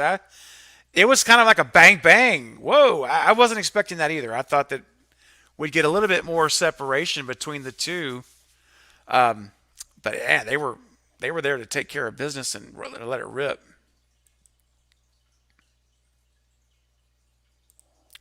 Scream again in a tagline like this one. It's always someone you know. Yeah, absolutely.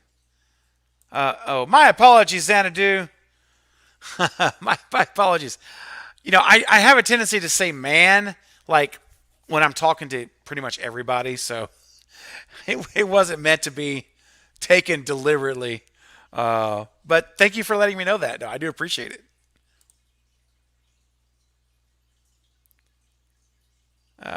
Let's take a look here. Scream again, and then scream forever. Yeah. That's cool, too.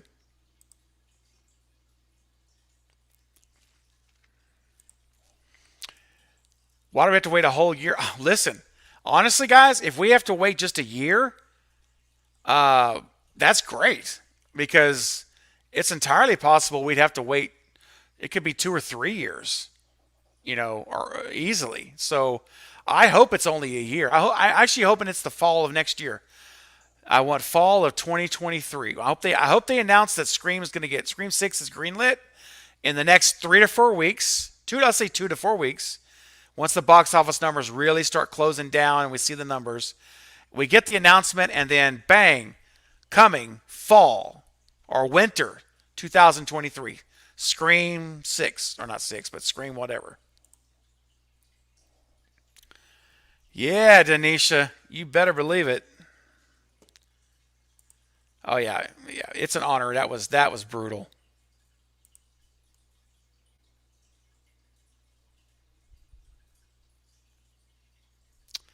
All right, let's see here. Let's take a look here. I missed Tatum's torches. Paulo says I missed Tatum's ashes. Yeah, it's on Dewey's mantle there in his trailer. It's pretty cool.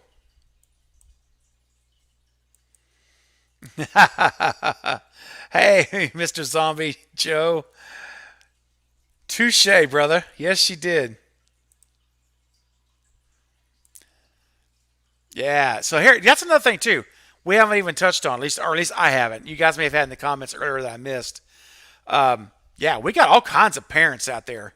We got people we have no idea what we're going to see from them. We've got Sam and Tara's mom, who could easily play a factor into the next one. She also now is a connection back to Scream '96 because she was slept with Billy. So we have another direct connection to the original. And then the father that left when Sam was 13. I mean, listen, we've got some surprises yet to come. There's not a doubt about it. What's up, Liv? Yes, I know. How about that? It's good stuff.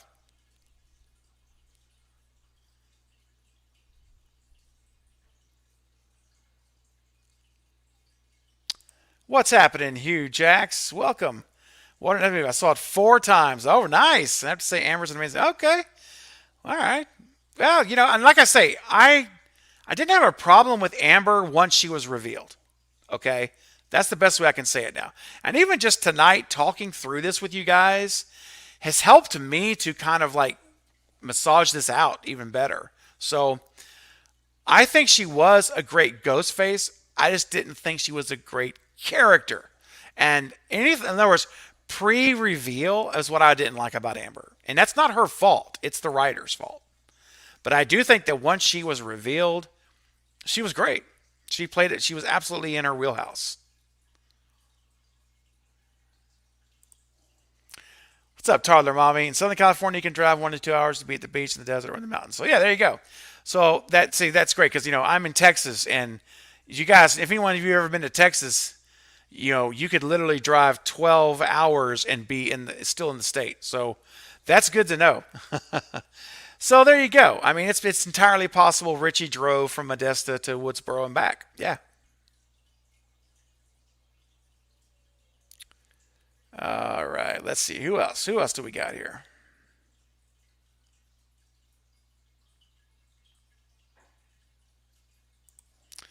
Blucka, what did I think about the banter between Dewey and Wes?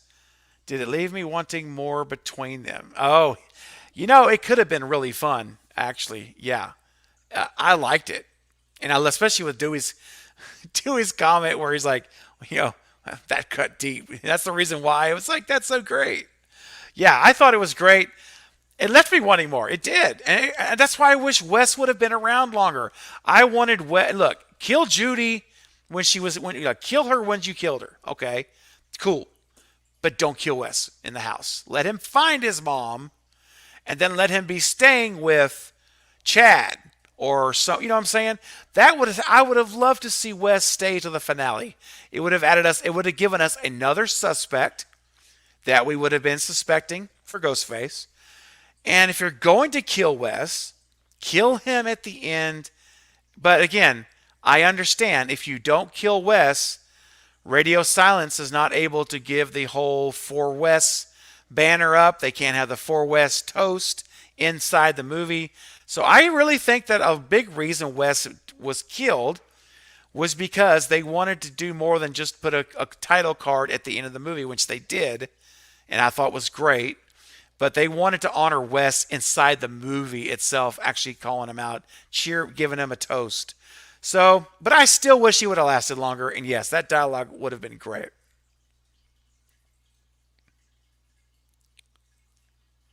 Jake here. I had to pause on behind. When Tara was in the ambulance and her right hand was hidden before she grabbed Sam's hand, do you think she had a knife? I do. I don't think she had a knife. No.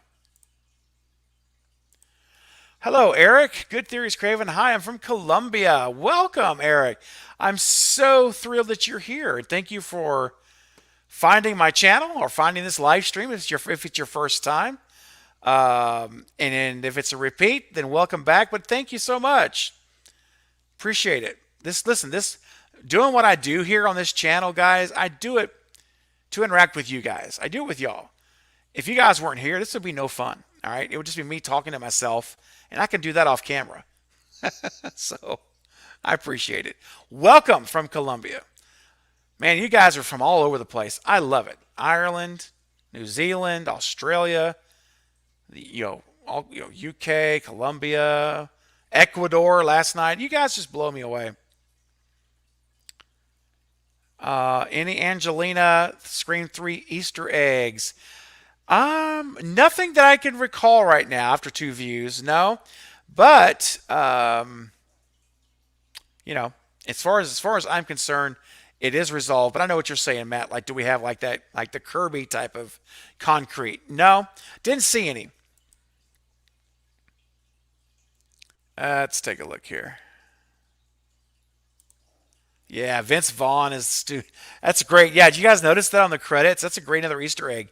When Tara opened her phone at the beginning, when Ghostface was giving her trivia, and she looked up the cast, the cast of Stab, and the actor playing Stu Macher was Vince Vaughn. Wow. You guys think Vince Vaughn could play Stu Macher? What do you think? I don't know about that. I mean, don't get me wrong. I like Vince Vaughn as much as anybody, but I don't know. At this point in time, Stu Macher cannot be played by anybody but Matthew Lillard. I mean, there's just no way. Even in the Stab universe. Yeah, that's right, Carrie. Another great one. We got to hear Red Right Hand. So happy they brought that back for the movie. And it was very appropriately being played right before Vince died. We also heard Dewey's theme. Do you guys catch that? The same theme from Scream 2. They brought the same one back. And we heard Sidney's theme. The only time in the movie that we hear it is when Sidney walks into Stu's house for the first time. They bring back Marco Beltrami's epic, iconic theme he wrote for Sidney, the Sidney's theme melody play, and I got chills. I absolutely loved it. All right. Let's see. Catching up here.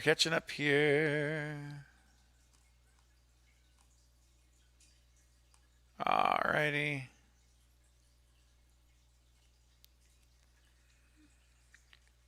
Yep, that's another one. That's another good one, Kyle. Yep. We see the awesome Elm Street sign as they're in town. Yep. Another nod to Wes Craven and his masterpiece, Nightmare on Elm Street.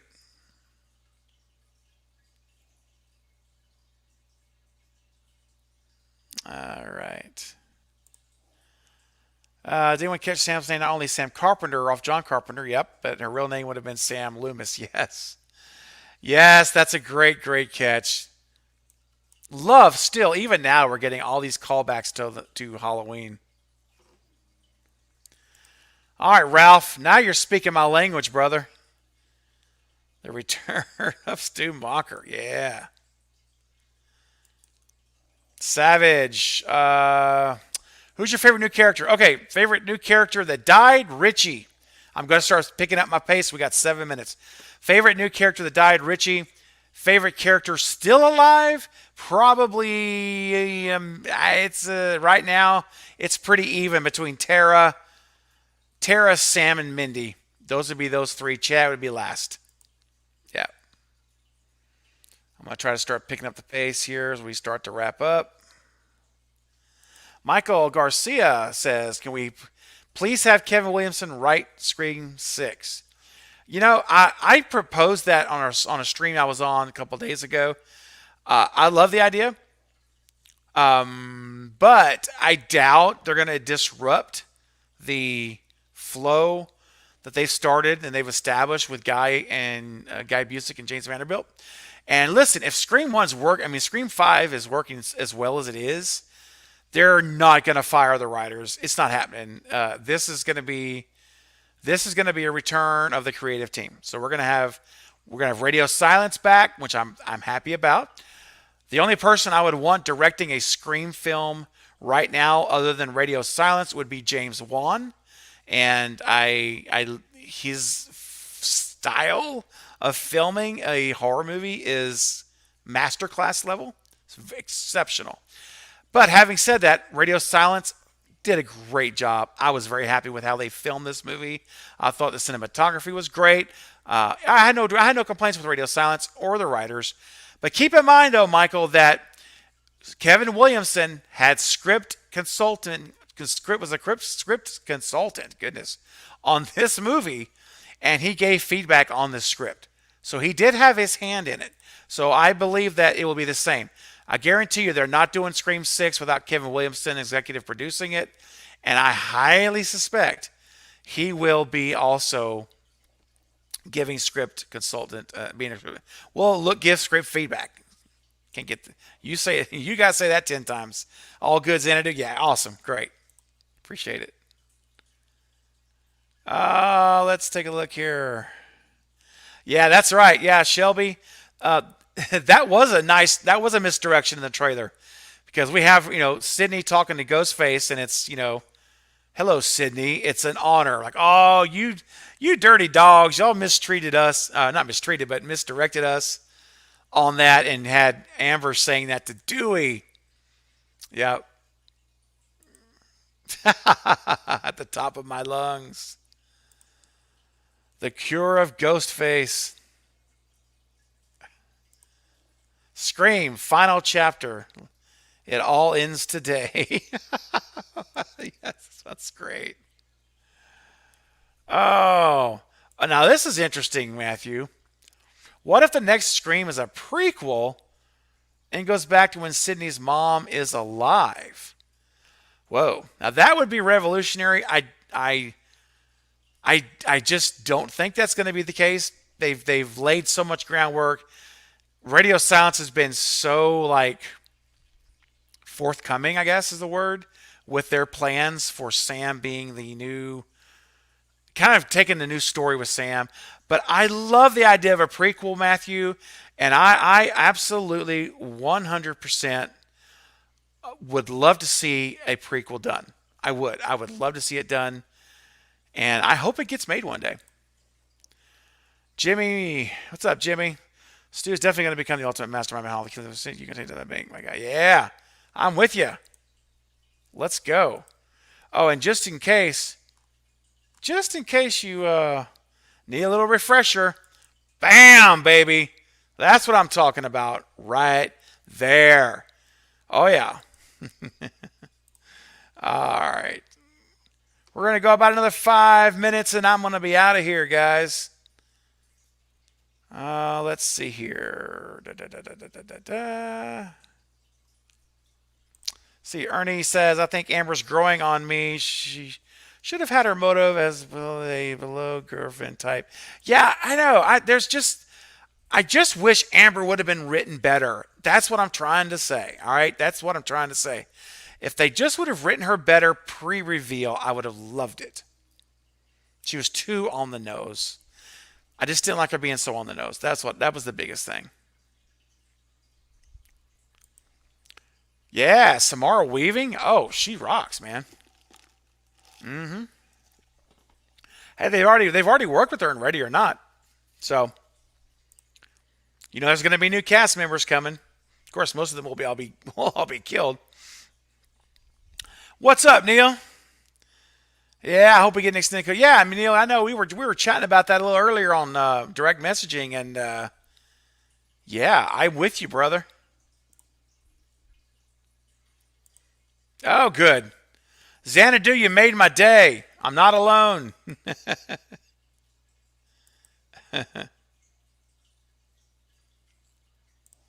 Wait, man. Yeah, I agree, Ernie. Yeah, it's true. It does get better. I liked it better the second viewing. What's up, Jaguar? Good to see you here. The fact that Wes was such an awesome character who died too soon was part of the trip. Yeah. You know what? That's really a cool thing to say, Jaguar. And I never really made that philosophical connection, that existential connection, but I love that. I love that, Jaguar. So well said.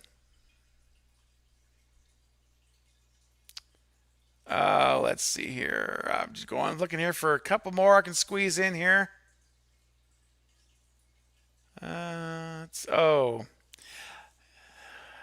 Nancy looking at Elm Street house. Yeah, that's a good comparison as well. That's good. Yep.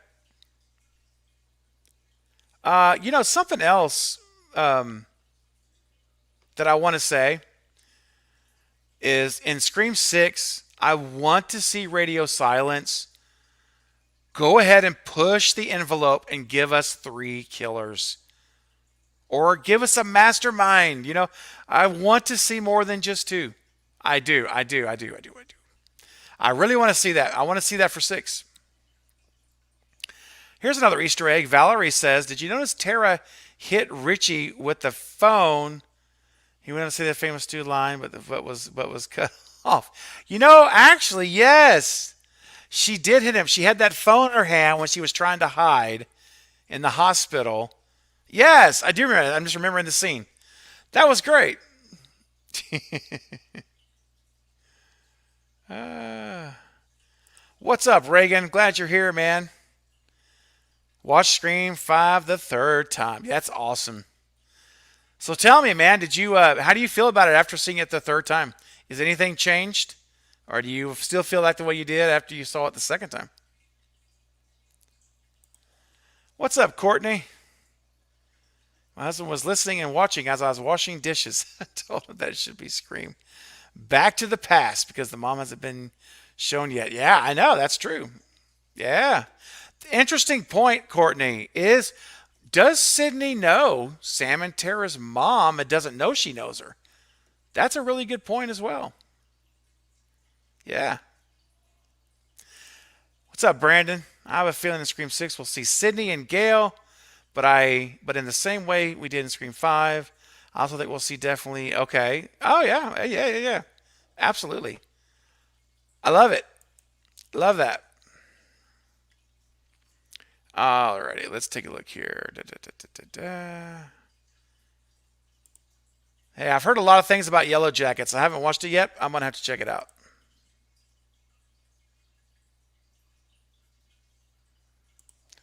Blucka, next Scream title, Scream If You Can.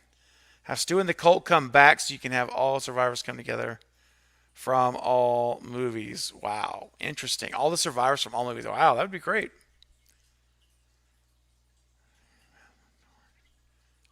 I love Amber screaming past the torch. She was on fire. Yeah, and you remember Sydney's line after that? I hope you enjoy the torch or enjoy the torch. It was like, oh yeah, there we go. Go, Sydney. Instead of 3 killer, hey Marion, instead of 3 killers, they could give us yet another. Well, Marion, Roman had an accomplice. He wasn't a solo act, so that wouldn't work. We've never had one killer. We only had one reveal in Scream 3, but we had 2 killers, so that won't work. Nissan, Craven, Judy's death in broad daylight in front yard, no one seeing a thing. What a fantasy. Just goes with have a backpack to carry the costume. I mean, honestly, a stabbing, it's not like she shot a gun, right?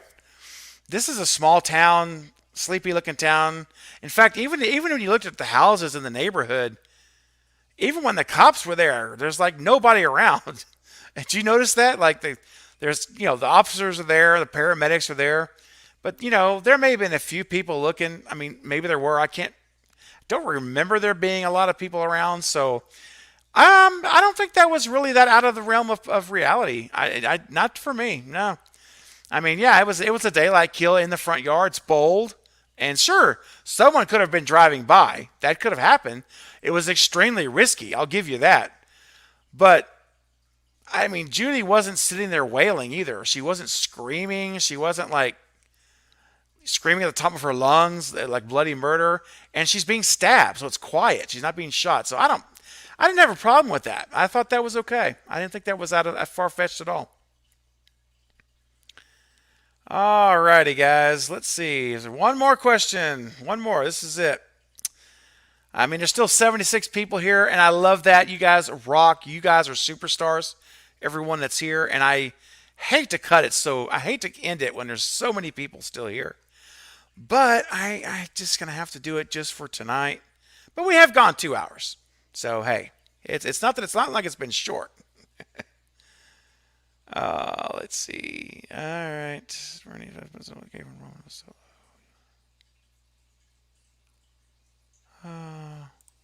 Todd going, you don't know Craven Romans. Oh, absolutely, I know. Oh, it's 100%. There's no doubt in my mind. If when you get a chance, check out my video. The Secret in Plain Sight. It's on my channel. I break it down, but the way Wes Craven shot Scream 3, it's undeniable. There's two killers. It's impossible. There's no way. Roman would have had to have had a jetpack or a teleport or a transporter or something to be in all those places that quickly. I mean, it was obviously shot. Wes shot that film with two killers. That's how it was shot. And Wes depended on us as his fans and audience to know that to understand what's going on. And so he gave us credit for catching it. And so it's very, very clear that there's two killers. One person is physically impossible to be where he was. And I've heard people say, well, he knew the set and secret passages, whatever. No, I'm telling you, watch it again. There's no way. It's not physically possible. And so Wes Craven is a legendary filmmaker. He's not going to make a mistake and film a movie like that if there's just one killer. That's no way. Anyway, I'll break it. I won't go into it now, but it's in my other video. It's pretty good. It's pretty good, pretty detailed. And so yeah, I mean, she was the second accomplice. It's just a matter of whether or not Roman killed her or not. That could have been a fake out kill as he dragged her away, which he never did to anybody else. There's a lot of clues. Wes gave us so many clues. So anyway, it's a fun discussion to have. Let's take a look here. Okay, here you go, Reagan. So you watch it a third time. I could better understand the subtle hints about the references to the original and Amber Nation, baby. Awesome. All right, man. Good deal. Yeah, I look forward to watching it like a ton. Like I said earlier, I'm going to watch it, 14 times the first week it comes out. Hey, Carrie. Yeah, that's exactly what I'm talking about, Carrie. Yes, he can't teleport. It's so just no way. Anyway, all right, guys. Well, I believe that. Let me see if there's anything else here real quick before I shut it down. All righty. Hey, Marion, it's all good. I love you. It's all good. Hey, like I say, man, I'm gonna call it as I see it, and it's all good. This is all in fun. We're all having a good time. No, there's no worries. There is more than enough room for everybody at the table and everybody's views on all these movies. And we could tear down and break apart and dissect so much. And that's the whole fun of it, though, right? If we all agreed on everything, it'd be pretty boring. So I love you, Marin. It's all good. Yep, that's right, Xanadu. That's another clue. It was. Yep, very good point. Hey, what's up, Uncle Heather? Oh no. Well, first let me say I'm glad you're here, even if it's at the very end. And I do appreciate it. And the good news is, the minute I end the live stream here, then it will go to replay. So if you have time tonight, fire up the replay, and leave some comments, and we'll talk about it in the chat. So that's not a problem. All right. Let's take a look. So Marion is again going to be the last Ultimate Mastermind and the last Scream. No, because we don't know that she's alive. I mean, it's possible she's dead. That we don't know for sure. However, I will say this: if Angelina is alive and she wasn't killed, then certainly could make a comeback. Of course. Yeah. Yeah. She's the only one, Valerie. Yeah, there's a lot of stuff. So anyway, if anyone's here who hasn't seen Bring Joel the Cameraman Back with Gail, yeah. By the way, I was hoping to see Joel Destination. What's up, Destin? Hey, man. Hey, while you're here, I want to mention everyone who's still here in the live chat. This coming Saturday, which is the 22nd, I'm going to be hosting another live stream, much like today. And I'm going to have some friends come along. I mentioned it earlier when we started. And I will be having Destination Station. Destin, right here, who's on your screen, will be joining me. And I have a couple of other folks that will be joining me. Alex from Podcast Now will be joining me. And Jose from Master Chaos TV will be joining me. So the four of us are going to have a great time next Saturday night. We're going to fire up at 9 o'clock Central Time. And we're going to sit in for another couple of long hours of just hanging back and talking Scream. So definitely, I'll be putting out the video and putting on my community post, and you'll hear more from me on that as we get closer to the end of the week. But Destin, it's great to see you here, buddy. I'm glad you joined the live stream. It's always a pleasure, and I look forward to Saturday night, bro. We're gonna have a good time. Yeah. So I see. So we're talking about Paramount Plus. Yes, that's right, Carrie. It's gonna be the 28th or the 1st of March. Yep. Austin, great. Look forward to seeing you there Saturday night, Austin. Fantastic. Let's take a look here. Lindsay, yep. Okay, great. Hey, Xanadu, yeah, I hope you can make it too. It would be awesome to see you Saturday night, Saturday night. That'll be a good time. And anybody else who can make it? Yeah, Alex is great. Alex is a good guy. Yeah, I like Alex a lot. He's going to join me, and yeah, he's going to join me as well. Is the Lethal Collective finished? No, it's not. I was saving it for last, but I'm glad you brought it up, Irish. So, for those of you who don't know about the Lethal Collective, tonight has been so much. I knew it was going to be a hard live stream because this is the first time. So when we meet again, I've already got my thoughts out. We've had dialogue, so it's going to be a much more relaxed, not relaxed, but it's going to be much easier to remember everything and cover everything. And so, yeah, the Lethal Collective, for everyone here in the live chat who knows what that is, you already know. We're back this Friday at 5 p.m. Central Time for our weekly live stream. And we're going to talk Scream 5 spoilers. So join me with Killjoy Jake, Fate Decided, in the Night Watch Zone as we have our weekly Lethal Collective live stream on the Lethal Collective channel. We just launched the channel last week. And all you need to do is go to the front page of my channel, scroll to the bottom, and you'll see channels you need to subscribe to there, and you'll see the Lethal Collective. Just click that, subscribe, hit the bell notifications. It's all you need to do.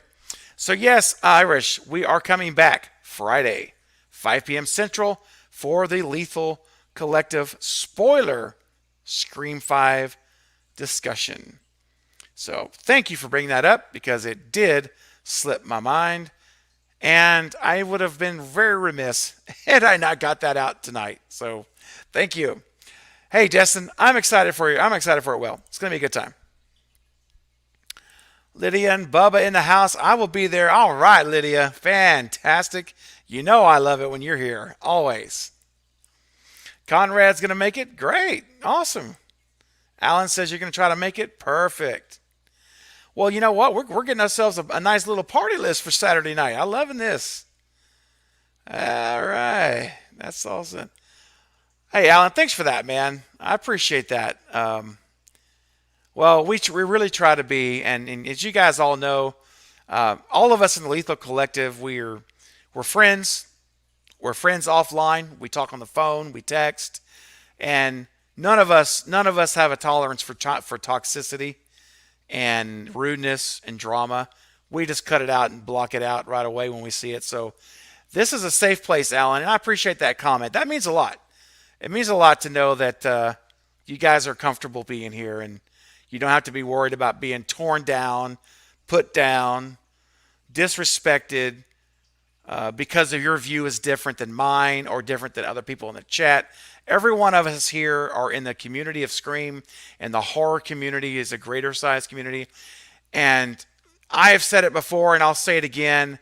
As I close up right now this live stream, I do believe, no matter what, this is the absolute best community of Scream fans, of horror fans on YouTube. Period. I feel strongly about that, and every time I do a live stream, and I see how awesome you guys are with each other, and how respectful you are towards me and with the things that I'm asking you to do, you guys continue just to reinforce how amazing you are. So thank you all. This has been a great, great time. I hope you guys have had fun. I've had a blast. And guys, I'm going to sign off tonight. I'm going to leave it all there. If I did not get to your question, don't be discouraged. Don't be upset. It's okay. We're going to have a lot more of these. This is not the only one. And I promise we will get to it, all right? Because you guys make this show fun. And it's why I come on here, is to talk to you. All right, guys. Don't forget, this Friday at 5 p.m. Central Time, the Lethal Collective live stream. Saturday, 9 p.m. Central, Scream 5 Spoiler Talk with Destination Station, Podcast Now, and Master Chaos TV. Until then, everyone, have an awesome week, and I will talk to you soon. Bye.